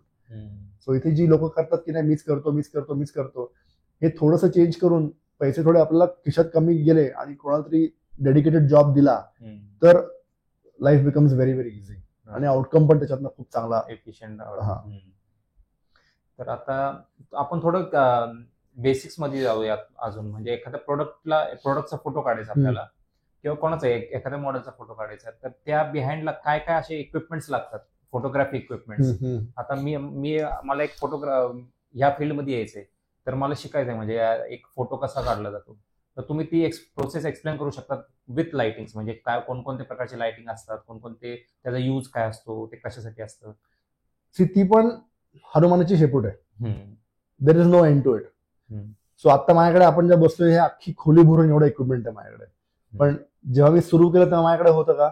नाही. आत्ताच्या शूटला मी ते सगळं इक्विपमेंट वापरतो का? नाही. बऱ्याच वेळा ना क्लायंटला दाखवायला लागतं की आपण खूप जास्त इक्विपमेंट वापरतोय, पण तेवढे इक्विपमेंट वापरायची गरज नसते. बरेच लोक माझ्याकडे येतात की ते फोटोग्राफी करू शकत नाहीत, कारण त्यांच्याकडे कॅमेरा चांगला नाहीये, लेन्स चांगला नाहीये, लाईट्स त्यांच्याकडे बेसिक आहेत, चांगले लाईट्स यायची वाट बघतात, मग ते फोटोग्राफी करायला लागतील. ही सगळी कारण आहेत. ऑनेस्टली ही खिडकी आहे ना, या खिडकीतला जो लाईट येतो ना ह्याच्यातनं सुद्धा मी फोटोशूट करू शकतो. त्याच्यामुळे ultimately it all depends on तुम्हाला एंड रिझल्ट काय हवाय. तो समजा मी 1 लाख रुपयाचा लाईट दिला आणि 10,000 रुपयाचा लाईट दिला, त्याच्यातनं आउटपुट जो काढणारा माणूस आहे त्याच्या स्किलवरती अवलंबून आहे की तो आउटपुट कसा काढायचा आहे. सो त्याच्यामध्ये आय विल से की ऍट अ मिनिमम तुम्ही 1 लाईटनी पण काम करू शकता. 1 लाईट आणि 1 थर्मोकॉलचा बोर्ड घेतला तर तुमचा सेटअप रेडी आहे, त्याच्याने तुम्ही फोटो काढू शकता. विथ विंडो लाईट आणि नुसती एक पांढरी चादर ठेवली साईडला, त्याच्याने पण तुम्ही फोटो काढू शकता. और ॲट द सेम टाइम त्याच फोटोसाठी तुम्ही 4 लाईट, एक की लाईट, एक फिल लाईट, एक पाठीमागे एज लाईट, एक मागे बॅकग्राऊंड लाईट आणि वरतून हेअर लाईट, असे 5 लाईट्स लावून सुद्धा तुम्ही ते सेम पोर्ट्रेट काढू शकता. सो अल्टिमेटली डिपेंड्स ऑन की तुमच्या डोक्यामध्ये त्याचं कसं पिक्चर झालंय, आणि त्या पिक्चर तुम्हाला सेम कॅमेरावरती उतरवायला तुम्हाला काय काय लाईट्स लागणार आहेत, या डिसिजन वरती सगळं अवलंबून असतं. असं काही थंब रूल नाहीये की तुम्हाला कमीत कमी 5 लाईटचा सेटअप पाहिजे उद्या जर का तुम्हाला फोटोग्राफीमध्ये काही काम करायचं असेल तर. हम्म. असा कुठेही काही रूल नाहीये. आता बऱ्याचशा माझ्या लाईट्स असतात, लाइटिंग सेटअप असतात, त्याच्यामध्ये 2 किंवा 3 लाईट मॅक्स नि माझं काम होत असतं. पण बऱ्याच वेळेस काय होतं की क्लायंटला ते हे नाही वाटत, कॉन्फिडन्स नाही वाटत की अरे हा एवढासा सेटअप मध्ये कसं काय करतोय. म्हणून अजून 4 लाईट साईडला वेगळे लावायला लागतात. नुसतं असे हळूहळू फायर व्हायला किंवा फक्त ऑन करून ठेवतो मी पण ते फायरच होत नसतात. पण ते क्लायंटला बघायला चांगलं वाटतं की हा अरे एवढा मोठा लाइटिंग सेटअप आहे म्हणजे हा चांगला करतोय काहीतरी. असं झालं माझ्या बरोबर की एक लाईट लावून मी अख्खा शूट केली आहे, त्याला आवडलीच नाही शूट ती. तो म्हणा अरे एक लाईट से क्या तुमने वैसे ऐसे कोण करताय, आणि त्याच्यावर चांगला फोटो येऊ शकला नसता तो. आणि हे समजा मी अजून 4 लाईट्स लावले असते फक्त दाखवण्यासाठी, तर त्याला वाटलं असतं की अरे एवढं भारी शूट केली म्हणून. सो ते सगळं माइंडसेट आहे. आता हे क्लायंटचा भाग झाला. पण as a photographer also honestly ही एक मिथ आहे की इतके लाईट असतील तरच मी फोटोग्राफी करू शकतो किंवा एवढं इक्विपमेंट असेल तरच मी फोटोग्राफी करू शकतो. So nothing of that sort. वापरायला मी एका लाईटनी पण काम करू शकतो, नाहीतर मी 5 लाईटनी सुद्धा तोच इफेक्ट आणू शकतो. आणि कसं आहे की फोटोग्राफर किंवा कुठल्या आर्टिस्टला ना कुठे थांबायचं कळलं पाहिजे. आता मी समजा पेंटर धरू, आपण एक पेंटिंग मी करतोय, पेंटिंग करत राहिलो, असं वाटलं की पेंटिंग कम्प्लीट आहे. आता कुठला तरी पेंट घेऊन समजा मी अजून आकाश बेटर करू शकतो, अजून तिकडे डोंगर आहेत पाठीमागे त्याच्यात मी अजून डिटेलिंग करू शकतो. सो मी the amount of things you can do to that painting are limitless. पण हे कळणं की नाही हे झालंय आता माझं, आता बस आता ह्याच्या पुढे ह्याच्यात काही करायची गरज नाहीये, हे कळणं खूप इम्पॉर्टंट आहे. आणि फोटोग्राफीचं पण सेम आहे की कळणं की हा एका लाईटनी माझं काम होत आहे, की हा लाईट आणि नाही मागून अजून एक लाईट लावूया, ह्या 2 लाईटनी माझं परफेक्ट सेपरेशन मिळतंय, की लाईट मिळतोय, व्यवस्थित सगळं आहे, फिल ऑलरेडी मिळतोय, ह्याच्यामध्ये माझं काम होत आहे. आता लावायला मी 3रा पण लावू शकतो, 4था पण लावू शकतो, 5वा पण लावू शकतो, पण त्याची गरज आहे का? ऑफकोर्स लावायला तुम्ही लावू शकता, पण 2 लाईट मध्ये तुमचं काम होत असेल तर हे कळणं इज अ चॅलेंज. कारण आर्टिस्ट विल टेंड टू गेट कॅरीड अवे. तर तुम्ही जसे आधी 4-5 प्रकारचे लाईट्स एक्सप्लेन केले, की लाईट, फिल लाईट, तर ते थोडं अजून डिटेलमध्ये सांगू शकाल कोणकोणत्या प्रकारचे लाईट आणि त्याचा यूज काय, की लाईटचा यूज काय, फिल लाईटचा यूज काय? सो की light basically is your main light. जो सगळ्यात ब्राईटेस्ट लाईट असतो तो की लाईट असतो, त्याच्याने तुमचं मेन लाईटिंग होतं. फिल लाईट जो असतो तो तुमचा सेकंडरी लाईट असतो. सो जनरली तुमचा की लाईट समजा 1 वरती असेल तर तुमचा दुसरा असतो तो हाफनी कमी पाहिजे, हा डिपेंडिंग ऑन तुम्हाला कॉन्ट्रास्ट किती पाहिजे तो. नंतर तुमचा एक एज लाईट असतो. सो एज लाईट असतो तो तुमच्या पाठीमागनं तुमचा सिल्हुएट लाईट करतो. तो असं पाठीमागनं ऍट अराउंड 35-40 डिग्री तुमच्या खांद्यावरती मारला की तुमचा अख्खा सिल्हुएट डिफाईन होतो. त्याला एज लाईट म्हणतात. बऱ्याच वेळा काय होतं की आपण ब्लॅक बॅकग्राऊंडच्या अगेन्स्ट उभे असलो किंवा ब्लॅक शर्ट घातला असेल आणि ब्लॅक बॅकग्राऊंड असेल तर बऱ्याच वेळा तुमचं अख्खा बॉडी किंवा तुमची हेअर बॅकग्राऊंड बरोबर मर्ज होतात. त्यावेळेस तुम्ही बॅकग्राऊंड वरती एक स्पॉट मारू शकता किंवा एक स्क्वेअर सॉफ्ट बॉक्सने बॅकग्राऊंड वरती लाईट मारू शकता ऍज अ बॅकग्राऊंड लाईट, त्याच्याने तुम्हाला सेपरेशन मिळतं. सेपरेशन मिळालं की ऑटोमॅटिकली फोटोमध्ये डेप्थ क्रिएट होते. मग अजून एक तुम्हाला फिल लाईट चिनच्या खालती लावता येतो. समजा वरतून असा लाईट असेल की शॅडोज खूप खालती डीप पडतात, सो त्या फिल करायला तुम्ही आयदर एक थर्मोकोलचं शीट ठेवू शकता नाहीतर एक लाईट चिनच्या खालती लावू शकता, ज्याच्याने तो शॅडोज तुमच्या फिल होतील. तिथनं पण तुम्ही फिल करू शकता. आणि रिफ्लेक्टर्सचा यूज काय आणि ते कुठं वापरले जातात? So reflector as the name suggest it is to reflect light. तुम्हाला लाईट सोर्स लागतो. लाईट सोर्स तुमच्या सब्जेक्टच्या फेसवर पडतोय त्याच्या ऑपोजिट साईडनी जनरली तुम्ही फिल करता. So any reflective surface, any light coloured surface can act as a reflector. तुमच्याकडे अगदीच म्हणजे मी हे केलेलं म्हणून सांगतोय की खिडकीच्या साईडला उभं करून लिटरली A4 साईजचा पेपर असा हातात धरलाय फिलसाठी, बिकॉज माझ्याकडे इक्विपमेंट घ्यायचे पैसे नव्हते, आणि पोर्ट्रेट काढलंय किंवा न्यूजपेपर धरलाय साईडनी, लाईट कलर थोडासा फिल मिळतो, असं करून सुद्धा तुम्ही रिफ्लेक्ट करू शकता. डझंट हॅव टू बी की तुम्हाला एक एक्सपेन्सिव्ह असा 5-in-1 रिफ्लेक्टर पाहिजे. Any reflective surface will do. जसं तुम्ही रिफ्लेक्ट करता तसंच तुम्ही कट पण करता. जसं light surfaces will reflect, dark surfaces will absorb. Right. So तुम्हाला समजा वाटलं की इथून लाईट येतोय आणि इथं पांढरी भिंत आहे आणि त्याचं पण रिफ्लेक्शन तुम्हाला इकडे मिळतंय आणि ते तुम्हाला नकोय, तर तुम्ही इकडे ब्लॅक किंवा डार्क सर्फेस ठेवला कुठला तर तो एक्स्ट्रा लाईट सगळं ऍब्झॉर्ब करून टाकतो. तो एक्स्ट्रा लाईट ऍब्झॉर्ब झाल्यामुळे तुमचे शॅडोज जास्त डीप होतात आणि तुम्हाला जास्त डिफाईन्ड आणि जास्त हाय कॉन्ट्रास्ट इमेज मिळू शकतं. So this is reflecting and cutting. So reflectors मध्ये you can reflect with white, you can reflect with silver, you can reflect with gold, किंवा तुम्ही कुठल्याही कलरचा त्याच्यावर जिलेटिन पेपर लावला हा. तर त्या कलरचं रिफ्लेक्शन तुम्हाला Reflection. मिळेल. So that's how you reflect आणि you can use different lights for colourful reflections. Depending on the nature, म्हणजे कसा कलरचा फोटो पाहिजे त्या हिशोबाने. एक्झॅक्टली. तो इथून समजा लाईट येत असेल, वरतून लाईट येत असेल, तुम्हाला थोडंसं त्याला असं एक मिस्टिरियस फील टाकायचं असेल, थोडंसं स्केरी दाखवायचं असेल, एक छोटासा A4चा पेपर घेतला, A3चा पेपर घेतला, थर्मोकोल शीट घेतलं, त्याला असं क्रम्पल करून लाल जिलेटिन पेपर लावला आणि असं खालती पकडला इकडे, त्याचा खालतून सगळा लाल लाईट येईल वरती. ऑटोमॅटिकली थोडंसं मिस्टिरियस, थोडंसं स्केरी टाईपचं ते पोर्ट्रेट वाटायला लागेल. So colours, different colours also will create a different sort of a mood. तुम्ही समजा ज्वेलरी शूट करत असाल, रेड साडी घातली आहे, खूप ज्वेलरी घातली आहे, गोल्ड कलरची हेवी घातली आहे, ती समजा तुम्हाला अजून एनहान्स करायची असेल तर अगेन सोर्स ऑफ लाईट इकडनं आहे, तर तुम्ही सेम थर्मोकोल शीट वरती एक ऑरेंज किंवा येलो हे लावा, जिलेटिन पेपर लावा आणि त्याच्याने रिफ्लेक्ट करा की तुमचे येलोज आणखी अख्खा ओव्हरऑल तुमचं पोर्ट्रेट थोडंसं वॉर्म होईल आणि तुमची ज्वेलरी अजून जास्त एनहान्स होईल. सो खूप त्याला असे एंडलेस टिप्स अँड ट्रिक्स आहेत. तर आपला मेन सेशन तो फोटोग्राफीचा आहे, पण आपण कॅमेराबद्दल बोललोच नाही. तर तुम्ही कॅमेराबद्दल थोडं सांगू शकाल? डिपेंड आता कोणकोणत्या प्रकारचे कॅमेरे असतात, कशा कशा प्रकारे ते यूज होतात कोणकोणत्या शूटसाठी, किंवा depending on the type. So आत्ता जनरली सगळे कॅमेरा जे मार्केटमध्ये आहेत ना ते 35mm कॅमेराज आहेत. 35mm cameras. 35mm बिकॉज तुमचा सेन्सरचा साईज जो असतो, सो जेव्हा फिल्म असायची तेव्हा फिल्म मध्ये आय थिंक तुमचा फिल्मच्या डायमेन्शन 36mm बाय 24mm असायचे. सो त्याची डायगोनल काढली तर ती अराउंड 35mm आसपास, म्हणून त्याला 35mm म्हणतात. रेडियस आहे का 35mm असा? 35mm डायमीटर आहे. अच्छा. म्हणजे समजा असा ट्रायंगल पकडला तर हा जो ऍक्सिस आहे हा 35mm आहे. अच्छा. म्हणून त्याला 35mm कॅमेराज म्हणतात. 35च्या व्यतिरिक्त अजून 120mm मिळतात, ज्याला मीडियम फॉर्मॅट कॅमेराज म्हणतात. आणि मग तुमचे क्रॉप सेन्सर कॅमेराज असतात. क्रॉप सेन्सर म्हणजे 35 पेक्षा थोडासा कमी असतो साईजचा सेन्सर तो. So generally 90% cameras out there आता तरी are full sensor cameras, 35mm cameras. 120 is a very expensive affair, त्याच्यामुळे only some specialize people will enter it. तर प्राइस मध्ये व्हेरिएशन आहे राईट? तर ते प्राइस व्हेरिएशन कशामुळे होतं, म्हणजे काय असे ऍडिशन्स त्याच्यात होतात जेणेकरून ते प्राइस व्हेरी होतं त्यांच्या? काही 60,000-60,000 मध्ये भेटतात, काय 1 लाख 2 लाख पर्यंत जातात. तर फरक काय तेवढे प्राइस डिफरन्स कशामुळे व्हेरी होती एवढी? तुमच्या बिल्ड क्वालिटीवरती असतं. तुमचे बरेचसे जे अफोर्डेबल चीप कॅमेराज असतात ते तुमचे फायबरची बॉडी असते.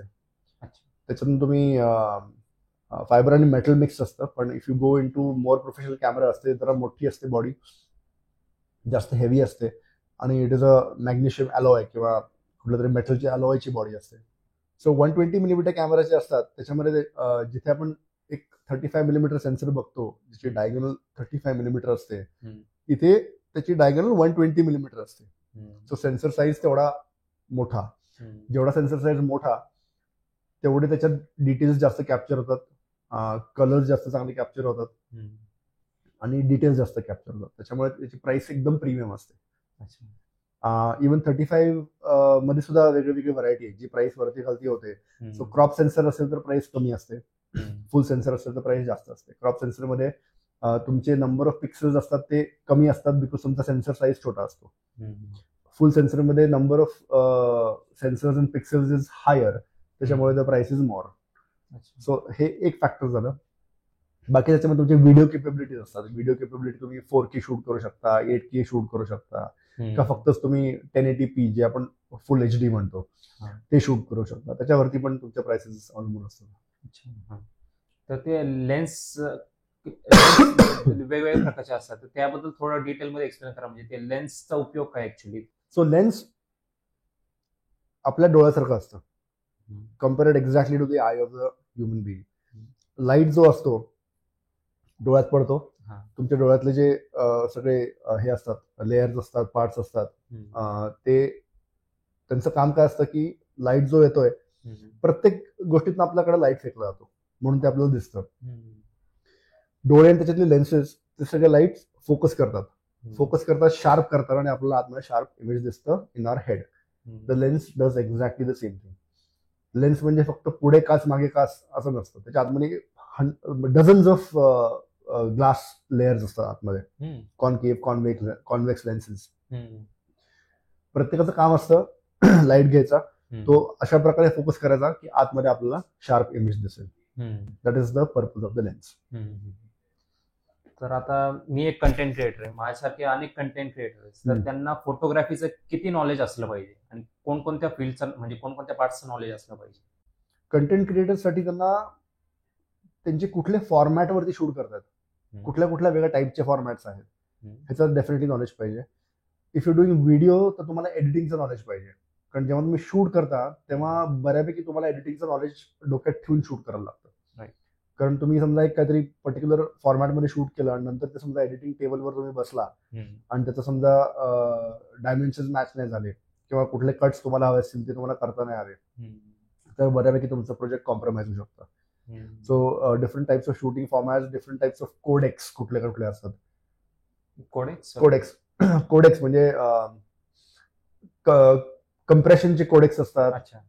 सो ते कुठले असतात. तुम्ही कलर स्पेस मध्ये कुठलं शूट करताय, त्या कलर स्पेस तुम्हाला नॉलेज पाहिजे, that is important. Like you right said, लेन्सेसचं knowledge is very very important. की जेवढं तुम्ही हायर फोकल लेंथला शूट कराल तेवढं तुमचं पर्स्पेक्टिव्ह कम्प्रेस होतं. हायर फोकल लेंथ म्हणजे हायर फोकल लेंथ समजा 50 mm ला समजा मी आता तुझा एक फोटो काढला, तर असा एक सर्टन टाईपचा फोटोग्राफ येईल की पाठीमागे उशी आहे, मागं भिंत आहे, पण तो 50 mm समजा काढून समजा तिथे मी 100 mm टाकलं, तर जी आता 50 mm मध्ये मला डेप्थ मिळतीये ती 100 mm मध्ये अशी ऑटोमॅटिकली कम्प्रेस होऊन जाईल. म्हणजे पाठीमागे ज्या गोष्टी आहेत त्या तितक्या लांब न दिसता अजून जास्त जवळ दिसतात. सो त्याला म्हणतात की पर्स्पेक्टिव्ह कॉम्प्रेस होतं. पर्स्पेक्टिव्ह कॉम्प्रेस झाल्यामुळे काय होतं, इव्हन लोक जे असतात ती थोडीशी हेवी दिसायला लागतात. सो खूप जणांची तक्रार असते की लेन्स म्हणजे कॅमेऱ्यावरती मी खूप हेवी दिसतोय किंवा फोटो काढल्यावरती अरे मी एवढा जाड का दिसतोय, मी माझा चेहरा एवढा नाहीये, असं खूप जण म्हणतात. सो ते टिपिकली होतं जेव्हा तुम्ही चुकीची फोकल लेंथ वापरता. सो जनरली लोक झूम लेन्स वापरतात. जसे 70-200 एक खूप पॉप्युलर झूम लेन्स आहे. 70नी समजा मी फोटो काढला आणि मला वाटलं की नाही मला आदित्यचा चेहरा अजून मोठा हवा या फ्रेम मध्ये. लोकांची सवय काय असते की इकडनं झूम करायचं आणि फोटो काढायचा, पण ह्याच्यामध्ये इतक्या गोष्टी तुम्ही कॉम्प्रोमाइज करता हे तुम्हाला कळत पण नाही. तुम्हाला पहिली गोष्ट माहिती पाहिजे की तुम्ही कुठल्या फोकल लेंथवर तुम्हाला शूट करायचंय. समजा 100 mm वर शूट करायचंय तर तुम्ही 100 mm ला लेन्स लॉक करून टाकायचं. त्याच्या पलीकडे समजा मला आदित्यचा फेस अजून मोठा हवा असेल तर मी पायाने झूम करणार. मी चालत पुढे येणार आणि फ्रेम बनवणार किंवा चालत मागे येणार आणि फ्रेम ओपन करणार. That's important.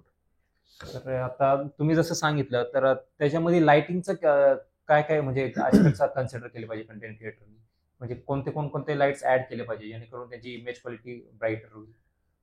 जनरली तुम्ही नेताना एक तुमचा पोर्टेबल लाईट कॉन्स्टंटली नेला पाहिजे. बरोबर, पोर्टेबल लाईट. कारण तुम्हाला कसं कुठे इलेक्ट्रिक कनेक्शन मिळेल नाही मिळेल काही सांगता येत नाही.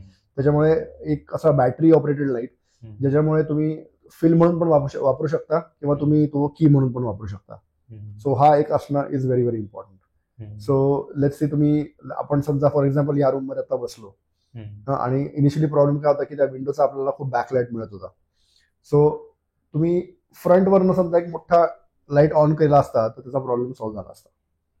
सो एक लाईट हँडी असणं इज व्हेरी व्हेरी इम्पॉर्टंट. तो तुम्ही की म्हणून वापरू शकता, ऑलरेडी चांगली लाईट असेल तर फिल्म म्हणून वापरू शकता, आणि दोन्हीची गरज नसेल तर काहीच गरज नसताना फक्त मागे एक एज टाकला तरी पण एकदम फ्रेम सिनेमॅटिक वाटायला लागते. एज म्हणजे तोच लाईट एज म्हणून, तोच लाईट फक्त मागे ठेवून द्यायचा एज म्हणून. असा फुल सिल्युएटला असा एक रिंग लाईट मिळतो, एज लाईट मिळतो. सो त्याच्याने इमिजिएटली त्याचं पर्स्पेक्टिव्ह चेंज होऊन जातं. सो एक पोर्टेबल लाईट बरोबर असणं is very very important. Either it can be a light stick or it can just be a light panel. तर म्हणजे एक नॉर्मल कंटेंट क्रिएटरला फक्त बेसिक एकच लाईट किंवा जास्त तुम्ही जसं म्हटले बॅकग्राऊंड लाईट तर ते असणं पण गरजेचं आहे का? सो लाईक आय सेड की ते तुम्ही ठरवायचं, म्हणजे जेवढं तुम्ही न्याल तेवढं कमीच आहे किंवा जेवढं तुम्ही नेणार नाही तुम्ही जेवढं न्याल तेवढं वापरू शकता. So ideally 1 to 2 lights is good enough. Worst case scenario 1 light everybody needs to carry. बऱ्याच ठिकाणी तर असं म्हणजे इनिशियली कधी कधी मी ज्या व्हिडिओ शूट्स करतो असं जाणवतं की अरे नाही एक लाईट कमी पडतोय किंवा अरे आपण आणला नाहीये किंवा आपल्याकडे लिमिटेड सेटअप आहे, हा. थोडासा इकडे फील पाहिजे होता. किंवा कधी कधी मी अशी ज्वेलरी शूट करत असतो. हा. ज्वेलरी शूट करता करता असा एक छोटासा मला लाईटची गरज वाटते की हा लाईट समजा समोरून आला असता तर ते ज्वेलरीचं सगळं स्पार्कलिंग मला दिसलं असतं, त्या सगळ्या डायमंड्सचे असे फॅसेट्स वगैरे दिसले असते. तर मी लिटरली फोनचा टॉर्च ऑन करतो आणि तो ठेवून देतो. तो नुसता असं लेन्सच्या पुढे ठेवून दिला, बिकॉज तेवढा छोटा लाईट माझ्याकडे नाही आता तरी, म्हणजे अजून कुठे आहे का आय डोंट थिंक सो. आणि कसं आहे की ज्वेलरी इथं असेल आणि मॅक्रो लेन्स वापरलं तर मी इतका जवळ असतो ज्वेलरीच्या. आता ह्या दोनच्या मध्ये मी अजून एक लाईट कुठं स्लिप करू, तर जस्ट साईडला छोटासा फोनचा टॉर्च जरी ठेवला मी तरी पण त्याच्यातले सगळे असे क्रिस्टल्स सगळं शाईन आणि स्पार्कल सगळं दिसतं मला. सो एक source of light is very very important.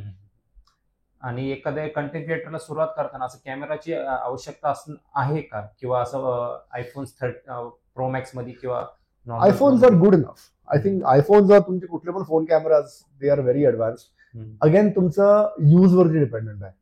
समजा तुमचं युट्यूबचं आता लेट्स से फॉर एक्झाम्पल तुम्ही मोठ्या 27 इंचेसच्या स्क्रीनवरती बघताय का तुमचं ऑडियन्स जे आहे ते फोनवरती बघणार आहे. मोस्टली 90% तर फोनवरच असतात, कारण की युट्यूब एक्झॅक्टली सगळं झाले फोनवरती बघतात. त्याच्यामुळे I think even phone cameras are good enough. तुम्ही फक्त माईकचं सेटअप ठेवणं इज इम्पॉर्टंट, कारण फोन तुम्ही लांब ठेवला पर्यंत आवाज जाणार नाही. So having a good mic setup is very very important. It's a good investment. आणि लाईक आय सेड की दॅट एक लाईट इज खूप गेम चेंजिंग असू शकतो लाईट. तर आता जास्त करून जेवढे पण आता यंगस्टर्स आहेत, आधी कसं फोटोग्राफर्स का लोक चूज करायचे, कारण की त्यात पॅशन होतं. जेव्हापासून 3 इडियट्स मूवी आली सगळ्यांना वाटतं की बाबा आपण फोटोग्राफी केली पाहिजे. तर आता लोक त्यांचं पॅशन आहे म्हणून नाही, पण ते रेग्युलर जॉबला कंटाळून इकडे शिफ्ट होतात. तर तुम्हाला काय वाटतं त्याबद्दल, त्या रिलेटेड? सी मला वाटतं की आत्ताचा काळ असा आहे ना की लोक आपला जॉब सोडून बऱ्याचशा एक्सपेरिमेंटल गोष्टी करायचा प्रयत्न करतात. आणि ही खूप चांगली गोष्ट आहे, बिकॉज प्रत्येकाचं जे पॅशन आहे, प्रत्येक जणाचं एक आहे पॅशन, म्हणजे त्याच्या तो जसा इन टच येईल तसा ऑटोमॅटिकली त्याची ग्रोथ व्हायला चालू होईल असं माझं म्हणणं आहे. तर माझ्याकडे बरेचसे लोक जे ऍक्टिंगसाठी ट्राय करायला येतात किंवा मॉडेलिंगसाठी ट्राय करायला येतात, हे कॉर्पोरेट जॉब मधली लोक आहेत किंवा IT जॉब मधली लोक आहेत. माझ्याकडे 60s मधले, अर्ली 70s मधले पण लोक येतात की मी एवढे वर्ष काहीच करू शकलो नाही, मी कॉर्पोरेट जॉब मध्ये आहे, पैशाची आता काही चिंता नाही, खूप पैसा कमवला मी, पण मला सॅटिस्फॅक्शनच नाहीये काही, मी जे केलंय ते करायचं म्हणून जॉब केला एवढे वर्ष, नो कंप्लेंट्स, खूप पैसा कमवला, but there is no pleasure. तर मला ऍक्टिंग आधीपासून एक डोक्यामध्ये होतं किंवा मॉडेलिंग, मला कॅमेरा समोर यायचं होतं असं आधीपासून होतं. सो मला एक पोर्टफोलिओ करून I want to give it a shot. अशी खूप लोक येतात माझ्याकडे. So I think it is a good thing. पण फक्त आता फोटोग्राफीमध्ये ग्लॅमर आहे म्हणून तुम्ही फोटोग्राफीमध्ये उड्या मारताय, दॅट इज नॉट राईट. म्हणजे मे बी तुमचं art can be cooking, maybe तुमचं art can be maybe an outdoor sport. म्हणजे फोटोग्राफीतच याची गरज आहे असं काही वाटत नाही मला. इथं लोकांना ग्लॅमर दिसतं, इथं लोकांना अप्रिसिएशन दिसतं, तुम्ही लगेच टाकता काहीतरी, तुम्हाला लाईक्स येतात, तुम्हाला कमेंट्स येतात, तुम्हाला तेवढे व्ह्यूज मिळतात, इमिजिएटली तुमचे डोपामिन तुमचं हिट होतं, हॅपी हॉर्मोन्स रिलीज होतात, द सेन्स ऑफ सॅटिस्फॅक्शन. माझ्याकडे बरीचशी लोक काम करायला येतात बिकॉज त्यांना ग्लॅमर दिसतं तिथलं. इथं खूप जण माझ्याकडे 2-3 शूट्सवर काम करतात आणि नंतर 4थ्या शूट पासून ते गायब होतात, कारण त्यांना वाटतं की अरे केवढं काम आहे, ग्लॅमर काहीच नाहीये. एंड प्रोडक्ट ग्लॅमरस आहे म्हणून त्यांना वाटतं याच्यामध्ये ग्लॅमर आहे, पण it's a lot of hard work. आणि तुम्ही काढायला एक 4-5 फोटो काढाल, इनिशियली तुम्हाला बिगिनर्स लक पण मिळून जाईल, पण तुम्ही पुढे ऑन अ लॉंग टर्म तुम्ही काम कुठलं आणणार आहात? That's a very very big challenge. आणि आताच्या काळात I think today out of all the times it is the worst time to get in to photography. पण एवढी कॉम्पिटिशन आहे, एवढे लोक अंडरकट करतायत, तर खरंच मी तुम्ही कधी शिकणार, तुम्ही कधी त्या लेवलला येणार, तुम्ही कधी तुमचं काम मिळणार? आणि म्हणजे again it's a decision that you have to make. त्या सगळ्याच्या थ्रू समजा जायचं असेल, माझ्यासारखं वाटलं की नाही खरंच माझं पॅशन आहे, खरंच माझं कॉलिंग आहे, तर गोष्ट वेगळी आहे. पण जस्ट बिकॉज त्याच्यामध्ये ग्लॅमर आहे, जस्ट बिकॉज 10 लोक करतायत, जस्ट बिकॉज कुठल्या तरी मूवीमध्ये ते ग्लॉरिफाय केलंय म्हणून मी करतोय, असं let's not do that. Like फोटोग्राफीमध्ये पण बरेच जण येतात की मला फॅशन करायचं. का? त्यांना मी विचारलं फॅशन फोटोग्राफी आणि एडिटोरियल फोटोग्राफी आणि ऍडव्हर्टायझिंग फोटोग्राफी मध्ये फरक काय? कोणाला सांगता येत नाही. तरी पण त्यांना फॅशन फोटोग्राफी करायचंय का? कारण त्यांना ग्लॅमरस काहीतरी करायचंय. पण ते विसरतात की समजा त्यांनी फूड ट्राय केलं, त्याच्यात ते सक्सेसफुल होऊ शकतात. इंटिरियर्स ट्राय केलं, त्याच्यात सक्सेसफुल होऊ शकतात. आता समजा मी विचारलं की समजा top 5 fashion photographers of the country of the world, कुठून ना कुठून तरी आपण 5 नावं तर काढू शकू. आता मी समजा विचारलं की टॉप 5 फूड फोटोग्राफर्स, एक तरी नाव डोक्यामध्ये येतं. टॉप 5 इंटिरियर और आर्किटेक्चर फोटोग्राफर्स, एक तरी नाव डोक्यामध्ये येतं. बिलकुलच येत नाही, बिकॉज हे सगळे फील्ड अजून इतके अनएक्सप्लोर्ड आहेत, ह्याच्यामध्ये एवढा स्कोप आहे अजून. पण सगळ्यांना फॅशन मध्येच जायचं, सगळ्यांना पोर्ट्रेट्स मध्येच जायचंय. सो हे जे अनएक्सप्लोर्ड फील्ड आहे तिथे तुमचं प्रोग्रेस किंवा तिकडे तुम्ही शाईन होऊ शकता. So just don't blindly get in to it. It's a good thing you're doing it, पण तुमचं हार्ट कुठे जाते ते एकदा चेक करा, तुमचं कॉलिंग कुठे ते बघा आणि मग त्याप्रमाणे तुम्ही एंटर करा. That is I think the correct approach. किंवा 4 गोष्टी करून बघा आणि मग देन यू डिसाईड. लाईक माझ्याकडे लोक लेन्स घ्यायला येतात, तर ते लोक म्हणतात की कुठलं लेन्स घेऊ. मी त्यांना काय म्हणतो की तू एक मोठं झूम लेन्स घे, 18 मिलीमीटर ते 200 मिलीमीटर असं मोठं झूम लेन्स घे. 1 महिना 2 महिना शूट कर, तुला काय शूट करायला आवडतंय बघ. इंटिरियर समजा आवडलं तर वाईड अँगल मध्ये स्पेशलाइज महाग लेन्स घे. समजा पोर्ट्रेट्स जर का तुला करायला आवडते तर 100 mm 200 mm 85 mm असं एखादा स्पेशलाइज पोर्ट्रेट लेन्स घे. समजा वाईल्ड लाईफ करायला आवडते तर मग स्पेशलाइज 400 mm लेन्स घे किंवा 100-400 लेन्स घे. सो त्याप्रमाणे you should try all the genres of photography or any creative field and then you decide की कुठे माझं इंटरेस्ट आहे आणि त्याप्रमाणे you can act on it. नक्की. आता कारण तुम्ही जसं म्हणले ग्लॅमरस फील्ड, तर आता न्यू एस्पायरंट्स मोस्टली ह्या आशाने येतात की बाबा त्यांना एक एक्सपोजिंग पिक्चर लेडीजचा त्यांना किंवा फिमेल क्रिएटर्सचा काढता येईल, तर ते असं एक्सपोजिंग फोटोज काढण्यासाठी ते मोस्टली ते ही फील्ड चूज करतात. Exactly, you said it. मी पण हे मगाशी म्हणणार होतो, पण मी म्हणलं असं डायरेक्टली सांगू का नको सांगू. पण lot of people are in this field for the wrong reasons. Right. की हे फील्ड आहे जिकडे, कारण फोटोग्राफरचं नाव याचं सगळं ऐकतात, त्याच्यामुळे इथं मी सांगेन हे कर ते कर, अशी वाग, हे कर, एक्सपोज कर, हे करणार आणि मग I get some fun out of it. Lot of people are in it for this reason.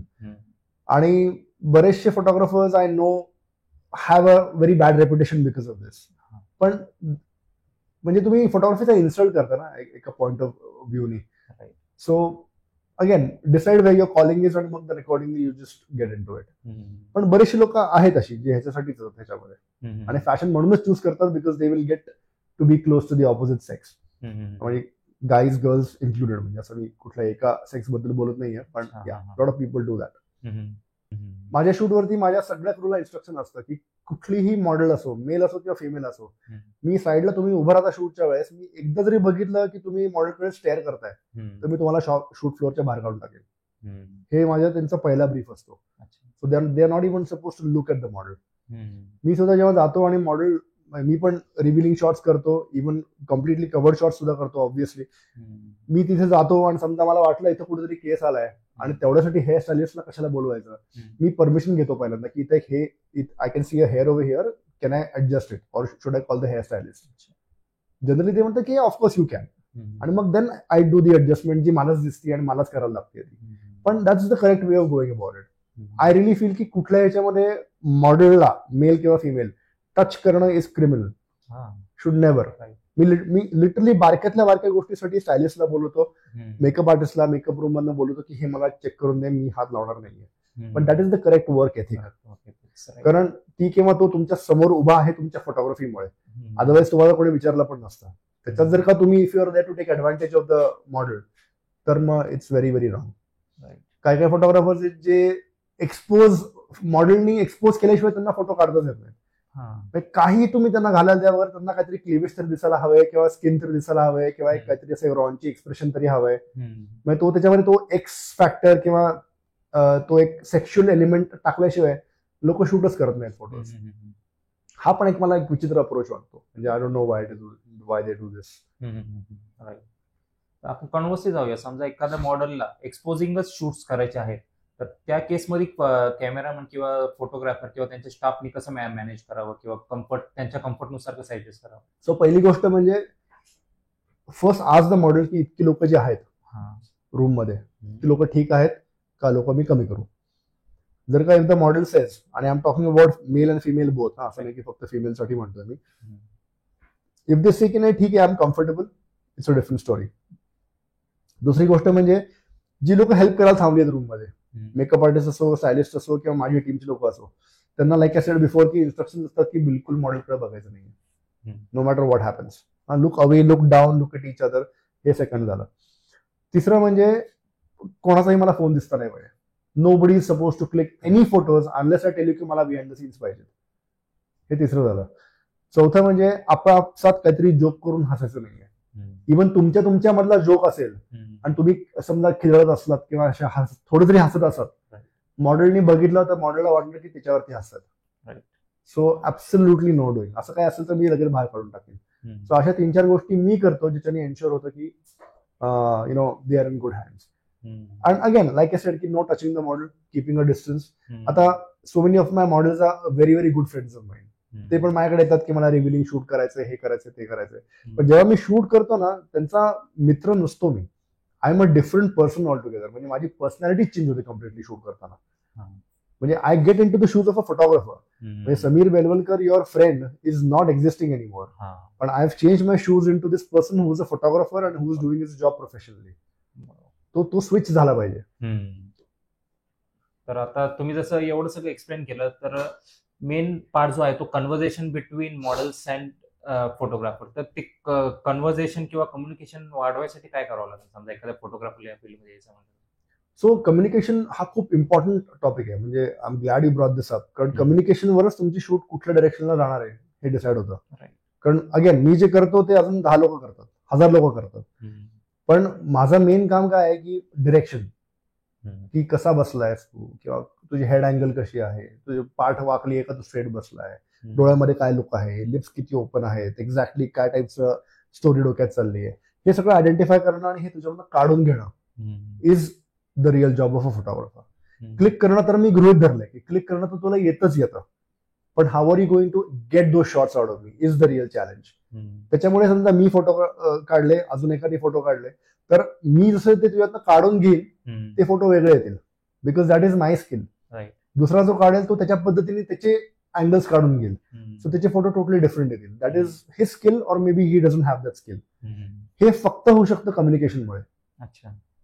Like I said again, light set करणं, मीटर रिडिंग करणं, टेक्निकली करेक्ट फोटो काढणं, नुसतं बटन दाबणं शेकडो लोक करतात. पण त्याच्यात where is the uniqueness. My uniqueness is in what I extract from you, आणि that will only come through communication. आणि हे इम्प्रोव्हाइज करायला you have to be communicating on a daily basis. So like I said, आता of course my mother tongue is Marathi, पण आता मी ह्या profession मध्ये आल्यापासून आणि मला खूप लवकर खूप मोठे ब्रेक्स मिळाले, त्याच्यामुळे मी आधीपासून मुंबईच्या सर्किटमध्ये आहे. सो गेले 25-30 वर्ष ऑन अ डेली बेसिस 12 तास 13 तास मी इंग्लिशमध्येच बोलतो. ते गप्पा मारणं इंग्लिशमध्ये होतं, कोणाशी डिबेट करत असेल तर ते इंग्लिशमध्ये होतं. So you have to be comfortable with that language. आणि तुम्ही कुठली पण शूट कराल, मराठीमध्ये इन्स्ट्रक्शन देणं ठीक आहे आदनमधनं, पण primarily your if your language is English तर थोडा फरक पडतो, थोडं त्यात प्रोफेशनलिझम येतं. ऐकायला पण समोरच्या चांगलं वाटतं. इव्हन तुमचं इम्प्रेशन असं बनतं की या he is a high profile photographer who knows what he is doing. So again the whole concept of a photographer gets build because of your communication. तिकडे जाऊन तुम्ही मराठीमध्ये असं तसं बोललं, तुमचा एक वेगळा स्लँग असेल, डिपेंडिंग ऑन तुम्ही कुठनं आलाय, कुठल्या रुरल पार्ट्स मधून आलात तर तो तुमचा स्लँग त्याच्यामध्ये इन्क्लूड होणार. सो त्याच्याने it doesn't really paint a good picture. Nothing against the language, of course मी घरी रोज मराठीच बोलतो, सो मराठीच्या अगेन्स्ट काही नाहीये. पण जेव्हा तुम्ही फोटोग्राफर्सच्या शूज मध्ये जाता तेव्हा तुम्ही फोटोग्राफर सारखं वागलं पाहिजे. त्याच्यासाठी ह्या 4 प्रोफेशनल गोष्टी तुम्ही केल्या पाहिजेत. So I would say reading helps, watching a lot of content online or OTT वरती कंटेंट मी खूप बघतो. मला आधीपासून सवय, even before I got into photography मी खूप म्हणजे खूप टीव्ही बघतो. उठल्या पण लावतो, कधी कधी झोपताना पण लास्ट थिंग असतं ते मी टीव्हीच बघतो. पण मला आधी कळायचं नाही, पण नंतर मला जाणवलं की ते कॉम्पोजिशन, त्यांचे कलर टोन्स, त्यांचं सगळं जे आहे ते मी खूप इनडायरेक्टली माझ्या कामामध्ये ट्रान्सफर करतोय. हे मला मध्ये कळत नव्हतं. हे मला कोणतरी ऑब्झर्व केलं आणि मला पॉइंट आउट करून दाखवलं. मी रीड पण खूप करतो, सो रिडिंग पण हे होतं. Communication, doing your communication in English also really helps a lot. So या काही गोष्टी केल्या तर I think your communication can be well. आणि नुसतं इंग्लिश बोलणं इज नॉट इम्पॉर्टंट, कन्व्हे करणं की तुम्हाला एक्झॅक्टली काय करायचं. Effective communication is more important. So ते करणं is working on that, making your communication effective is a bigger challenge. Right right. तर इंग्लिशचं तर तुम्ही सांगितलं, पण ते इफेक्टिव्ह कम्युनिकेशनचं त्याचे काय काय स्टेप्स किंवा आपण हे ते म्हणू प्रॅक्टिसिंग येतं. प्रॅक्टिसिंग होतं. The more you do it the better you will get it. आणि अपार्ट फ्रॉम दिस अजून काय काय थिंग्स एखाद्या नवीन ऍस्पायरंटचे कन्सिडर केले पाहिजे when he wants to enter in this field? See ultimately ना every photographer has to get use to seeing the picture in the mind. तुम्ही visualize करा आणि मग ते कॅमेरामध्ये उतरवणं इज व्हेरी व्हेरी इझी. तुम्ही जितकं इफेक्टिव्हली व्हिज्युअलाइज कराल तेवढं इझिली तुम्ही कॅमेरामध्ये उतरवू शकता. ते आजकालच्या लोकांचा प्रॉब्लेम आहे की ते व्हिज्युअलाइज करू शकत नाही, म्हणून ते रॅन्डमली काही पण शूट करत बसतात. सेकंड चॅलेंज आहे की तुम्हाला व्हिज्युअलाइज चांगलं करता येतं, पण तुम्ही जे काही क्लिक करताय ते त्याच्या जवळपास पण नाहीये. हे दोन प्रॉब्लेम्स खूप आहेत. So in that sense you work on your visualization if you want to get into photography. आणि see again I personally feel की ज्या सर्कल्समध्ये मी उठतो बसतो, मुंबईला जातो, प्रोडक्शन हाऊसेस असतात, सेलिब्रिटीज असतात, तिथे you have to act like them, you have to behave like them, you have to dress like them. आता मी काय एकदम फॅन्सी ड्रेस करत नाही, पण जे काय करतो मी I am always cleanly dressed. I am always माझ्या हायजीन माझं इन प्लेस असतं. whenever I go for a shoot, I carry a napkin, I carry some face wash, I carry some perfume. मग तिथं समजा उद्या मी मोठ्या शाहरुख खानला शूट करतोय, त्याच्या बाजूला मी लाईट वाईट कुठलं तरी ऍडजस्ट करायला गेलो आणि मी फुल घामात भिजलोय, वास मारतोय, you know that does not really look good. हा factor applies to all photographers, no matter if you shooting Shahrukh Khan or if you're not shooting Shahrukh Khan.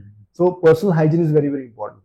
Creative field मध्ये आहे म्हणून काही पण चालतं, म्हणून असे काहीतरी गारडे केस वाढवले, दाढी येत पण नाही पण एवढी वाढवली आहे. कारण की तुम्ही ते म्हणजे फोटोग्राफर असले की असं वेगवेगळे म्हणजे वेगळ्या प्रकारचे कपडे घालणे किंवा केस वाढवणे. हा एक्झॅक्टली करा, पण हायजीन नका लूज करू. नो काहीतरी चुरगळलेले कपडे घातले, म्हणजे ती एक कॉन्सेप्ट होती आधी की शब्दांची पिशवी लटकवली आहे, केस वाढलेत, आठवडाभर आंघोळ नाही केली आहे, बिड्या फोकत तसं फिरतोय, चपला घातलं पायामध्ये, ती कॉन्सेप्ट गेली आहे. म्हणजे आता तुम्हाला या इंडस्ट्रीमध्ये कम्पीट करायचं असेल, तुम्हाला बाकीच्या लोकांबरोबर उभं राहायचं असेल ना, तर you really have to take care of your personal hygiene, you have to look presentable. Right. तर या फील्डच्या एंटरप्रेन्युअरल जर्नी बद्दल बोलूया. तर या फील्डमध्ये काय काय असं बिझनेस अपॉर्च्युनिटीज आहे जर एखाद्याला या फील्डमध्ये यायचं असेल तर? सो तुम्ही आयदर फ्रीलान्स करू शकता किंवा तुम्ही जॉब करू शकता. ह्या दोनच अपॉर्च्युनिटीज आहेत. Job like I told you की तुम्ही मॅगझिन किंवा एखादं प्रोडक्शन हाऊस किंवा न्यूजपेपर किंवा ऍडव्हर्टायझिंग एजन्सी, इकडे तुम्ही जॉब करू शकता. खूप कमी, पण काही काही एजन्सीजचे इन हाऊस फोटोग्राफर्स आहेत, काही काही मॅगझिन्सचे इन हाऊस फोटोग्राफर्स आहेत आणि सगळे शूट्स तेच करतात. पण ते स्पॉट्स खूप लिमिटेड आहेत. Otherwise then it's freelancing. You can be on your own आणि develop a website, develop good social media handle, have a very good presentation of your work.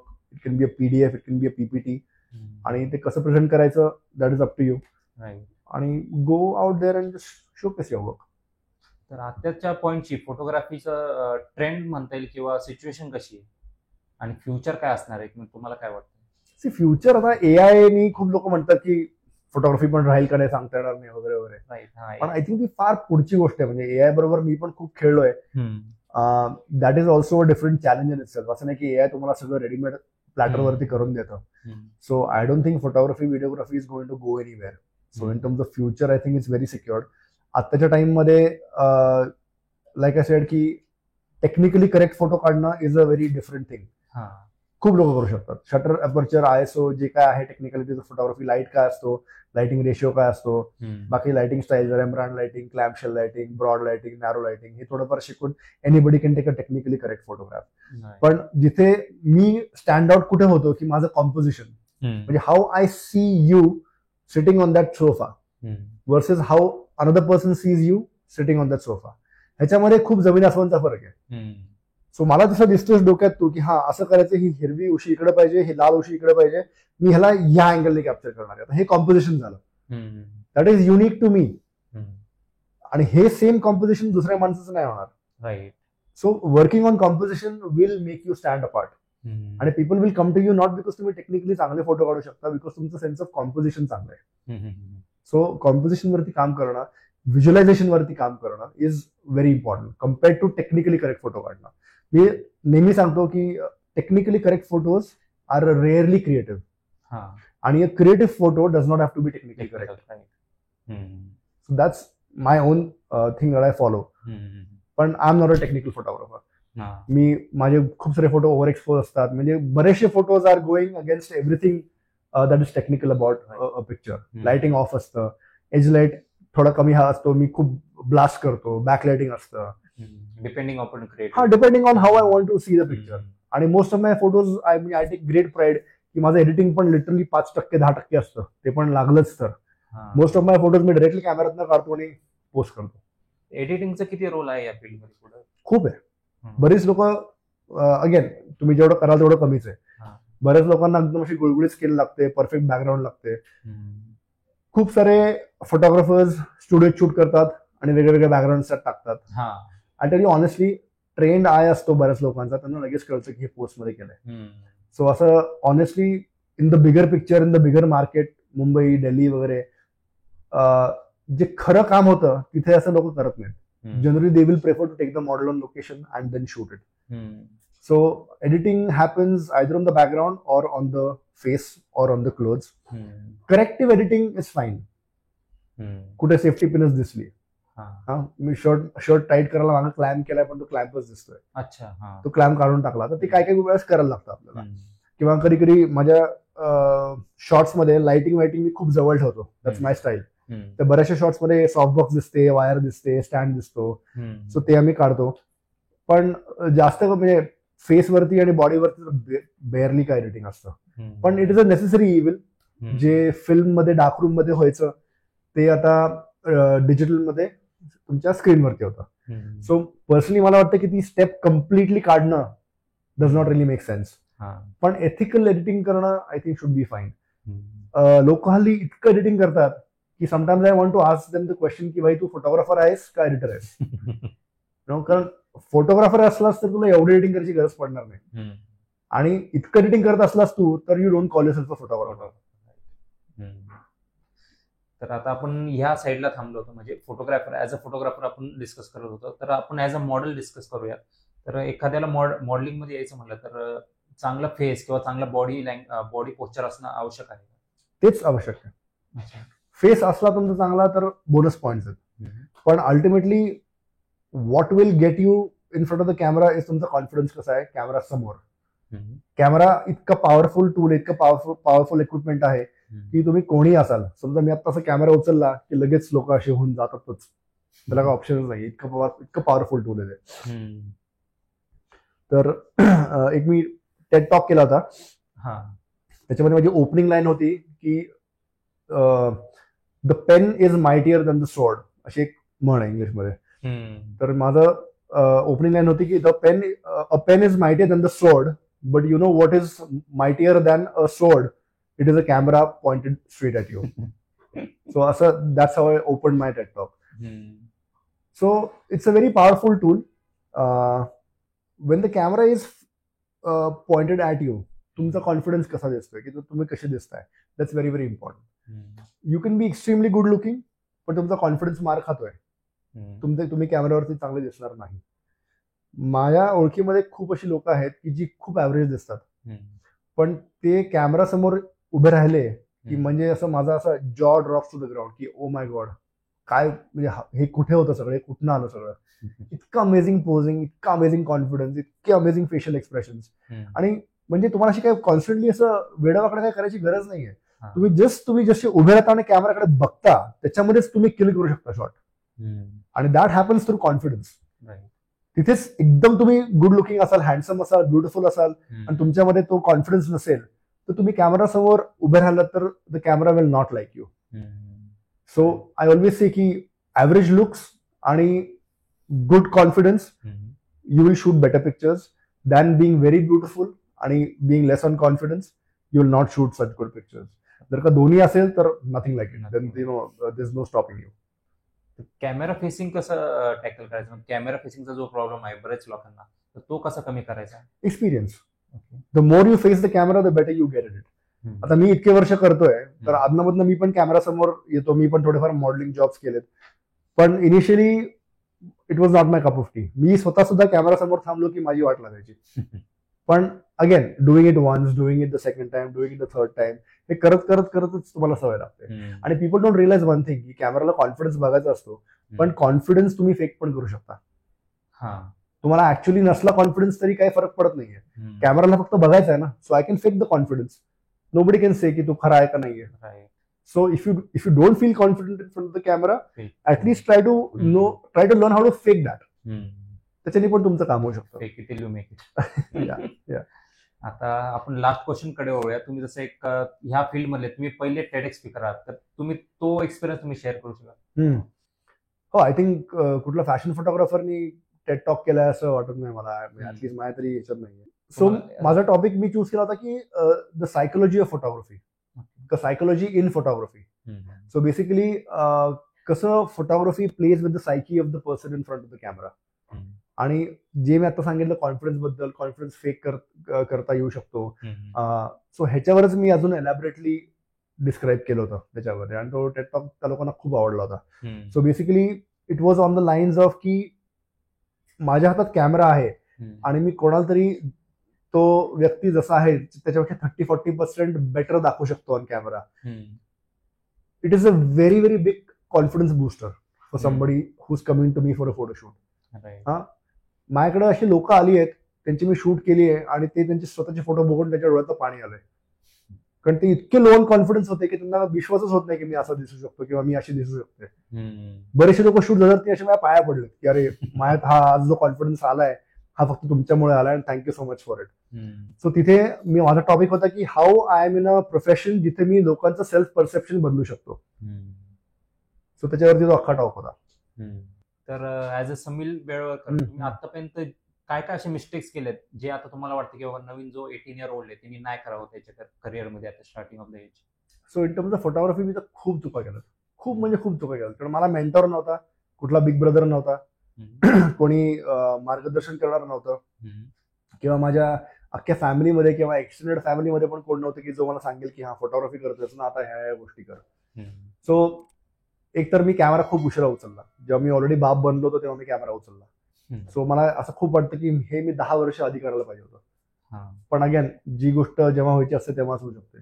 So I think जर का तुम्हाला वाटत असेल की तुमचं हे कॉलिंग आहे तर इमिजिएटली त्याच्यावरती ऍक्ट करणं इज व्हेरी व्हेरी इम्पॉर्टंट. मला असं वाटतं की मी कदाचित कुठे बाहेर गेलो असतो, अब्रॉड गेलो असतो आणि कुठल्या तरी मोठ्या युनिव्हर्सिटीमध्ये मोठा कोर्स केला असता खूप पैसे देऊन, तर मे बी माझं करिअर वेगळं झालं असतं. पण एकतर माझ्याकडे टाइम पण नव्हता. पण जेव्हा मी कॅमेरा उचलला तेव्हा मी ऑलरेडी 28-29 वर्षाचा होतो, आणि तेव्हा माझ्याकडे तेवढे पैसे पण नव्हते की बाहेर जाऊन कुठे कोर्स करून येऊ शकतो. त्याच्यामुळे आय थिंक की जर का तुम्ही कुठला कोर्स करू शकला तर ग्रेट. कोर्स नंतर प्रॅक्टिकल नॉलेज घेणं इज व्हेरी व्हेरी इम्पॉर्टंट. मी खूप वेळ लावला अंटिल आय वेंट आणि असिस्टेड समबडी इन बॉम्बे. मी एका मोठ्या फोटोग्राफर बरोबर काम केलं होतं फॉर ऑलमोस्ट 6 to 8 months. त्याच्यामुळे माझा कम्प्लीट जमीन आसमानचा फरक पडला. त्याच्यामुळे त्या फोटोग्राफरला बघून किंवा त्याची स्टाईल पिकअप करून किंवा त्याच्याकडनं काय करायचंय किंवा काय नाही करायचंय हे शिकून. त्याच्यामुळे working with somebody is very very important. त्याच्यामुळे once you start working with somebody, be ready to do any kind of work. म्हणजे उद्या तो स्टुडिओ झाडाचा जरी असेल, वरची जाळी काढायची जरी असेल, क्लायंटसाठी चहा कॉफी आणायची असेल, किंवा स्वतःचं तुम्हाला शूट करायचं असेल, be ready for any kind of work. कुठल्याही कामामध्ये कमतरता नाहीये. त्याच्यामुळे just treat all of that as your training towards your life, आणि be open to do any kind of work. असं that's a very important thing. मध्ये एक माझ्या ह्याच्यामध्ये फेज आला होता करिअरमध्ये की मी फक्त पैसे बघून चूज करायचो असाइनमेंट, की नाही ह्याच्यामध्ये एवढेच पैसे मी नाही करत, किंवा ह्याच्यामध्ये हे नाही कॉन्सेप्ट मला आवडली नाहीये, मी नाही चूज करत, मी करत नाही हे photoshoot. So that was a wrong thing for me. कारण आय फील की all the good shoots and the bad shoots they ultimately help you in becoming who you are. Bad shoots tell you की पुढे काय नाही करायचंय, good shoots also tell you की पुढे काय करायचंय. सो जे मी चुकीच्या ग्राउंड वरती चूज करायचं कुठली शूट करायची कुठली शूट नाही करायची, I think that was a mistake. Also I think one more important thing could be की इक्विपमेंटच्या मागे वेळ नका हो. आता तुम्ही तुमच्याकडे करोड रुपये असतील तरी सुद्धा ते कमी पडतील तुम्हाला इक्विपमेंट आणायला. एवढे ब्रँड्स आहेत, एवढे ऑप्शन्स आहेत. जनरली तुम्ही 18 वर्षाचे असाल तर तुम्ही क्लिअरली तुमच्या पेरेंट्स कडनं घेणार ते पैसे. सो त्यांच्यावरती पण प्रेशर नका टाकू की मला इतके लाख रुपये हवेत, एवढं एवढं इक्विपमेंट आणायचंय. मी माझ्याकडचा प्रत्येक नट आणि बोल्ट एक एक शूट करून जमा केलाय. मी बाबांकडनं घेऊ शकलो असतो पण मी नाही घेतले. एक शूट केली त्याच्यातनं एवढे आले, एक लाईट आला, दुसरी शूट केली, हे केलं, एक ट्रायपॉड आला. असं करत करत करत मी सगळं माझं इक्विपमेंट गोळा केलंय. सो इन दॅट सेन्स प्रत्येक गोष्टीची तेवढी व्हॅल्यू आहे मला. राईट. जेव्हा तुम्हाला आयतं मिळतं तेव्हा त्याची व्हॅल्यू राहत नाही. राईट. सो त्याच्याने मला असं पण झालं की जे लागेल तेवढंच घेतलं फक्त मी. की समजा माझ्याकडे 20,000 रुपये आले आणि समजा मी ट्रायपॉड घेतला, तर समजा माझ्याकडे 2 लाख रुपये पडून असते जे मी स्वतः अर्न नाही केलेत, तर मी त्याच्यातल्या अजून 4 अननेसेसरी गोष्टी घेतल्या असत्या जे शेवटपर्यंत पडून राहिल्या असत्या. सो अंडरस्टँडिंग काय हवंय, working towards it, getting it, and then using that to better your profession or to better your job or to better your creativity. त्याच्यामध्ये एक वेगळा हा आहे. So I think people should not miss out on that. कारण त्याच्याने जे तुम्हाला dopamine hit मिळेल ते कशानेच नाही मिळणार. हे झालं 18 years old साठी. पण जे आता ऑलरेडी सेटल, जसं तुम्ही after your marriage you decided to turn in this, तर काही लोक असे पण आहेत ज्यांचे ऑलरेडी लग्न झालेत आणि त्यांचं पुढं हे चालू आहे, जॉब वगैरे चालू आहे, तर त्यांना तुम्ही काय सजेशन द्याल? तुम्ही ते फील्ड मेन जॉब क्विट करून या फील्डमध्ये येण्यास तुम्ही त्यांना सपोर्ट कराल का? किंवा सी लाईक आय सेड की आता is the worst time to get into this. जर का तुम्हाला तुमचं मार्केट दिसतंय, तुम्हाला 4 लोक असे दिसत आहेत की जे तुम्हाला कॉन्स्टंट काम देऊ शकतील, तर go for it. Me purely माझं गट फील फॉलो केलं होतं. मला आतमधनं एक कर्कश आवाज होता की फोटोग्राफी हे होणारच आहे, हे होणारच आहे, कर फॉलो, कर फॉलो. त्या प्युअरली त्या आवाजाला मी फॉलो केलं. जर का इफ यू थिंक तुमचं गट फील आहे, तुम्हाला वाटतं की हे पुढे जाऊन तुम्हाला करता येणार आहे, पण आय टेल यू व्हॉट की today is it's very very difficult to get work in photography. कारण लाईक आय सेड कॉम्पिटिशन खूप जास्त आहे. जे तुम्ही करताय ते अजून 1 लाख लोक करतायत आणि ॲट हाफ युअर कॉस्ट. बरेचसे लोक तर फ्रीमध्ये करायला तयार होतात. कारण मी क्लायंट्सला म्हणतो ना, मी समजा सांगतो की मी 1000 रुपये घेणार, ते म्हणतात 100 रुपयात करणार. मी त्यांना म्हणतो तू अजून थोडा शोध ना, तुला फुकट पण कोणतरी करून देईल. पीपल आर देअर, म्हणजे त्या लोकांना काम हवंय कारण त्यांचा पोर्टफोलिओ भरायचा, त्यामुळे ते फ्रीमध्ये करायला पण तयार होतात. खिशातनं पैसे टाकून पण करतील लोक. सो अशा मार्केटमध्ये येऊन तुम्हाला करायचंय का, आणि करायचं असेल तर you have to be good. म्हणजे you have to be good, तरच ह्याच्यामध्ये काय होऊ शकणार आहे. सो अदरवाईज फक्त करायचं इच्छा आहे, even if you want to try that ना, तुम्ही एक टाइम लिमिट ठेवा की माझ्याकडे 6 महिन्याचे पैसे आहेत, 1 वर्षाचे पैसे आहेत, की माझं घर चालू राहील. 1 वर्ष मी ट्राय करणार आहे, आणि 1 वर्ष समजा झालं नाही तर मी परत I am going back to my job or I am going get back to my business. So ते एक तुम्ही क्रायटेरिया ठेवू शकता. कारण कसं होतं की ट्राय करतो त्याच्यामध्ये 5 वर्ष निघून जातील, तुम्हाला कळणार पण नाही की काय करायचं. So that's something that you have to be very very careful about.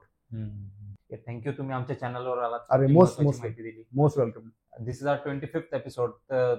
Sameer sir ह्या चॅनलवर आले, जे की मी ऑलरेडी एक फॅन होतो त्यांचा 2 years बॅक देन, आणि त्यांना या ॲज अ 25th गेस्ट मी इन्व्हाइट केलं. I am really proud of my self. Thank you so much. Thank you. Thanks for Yes, thanks a lot. getting on this No, channel. this was lovely. Yeah.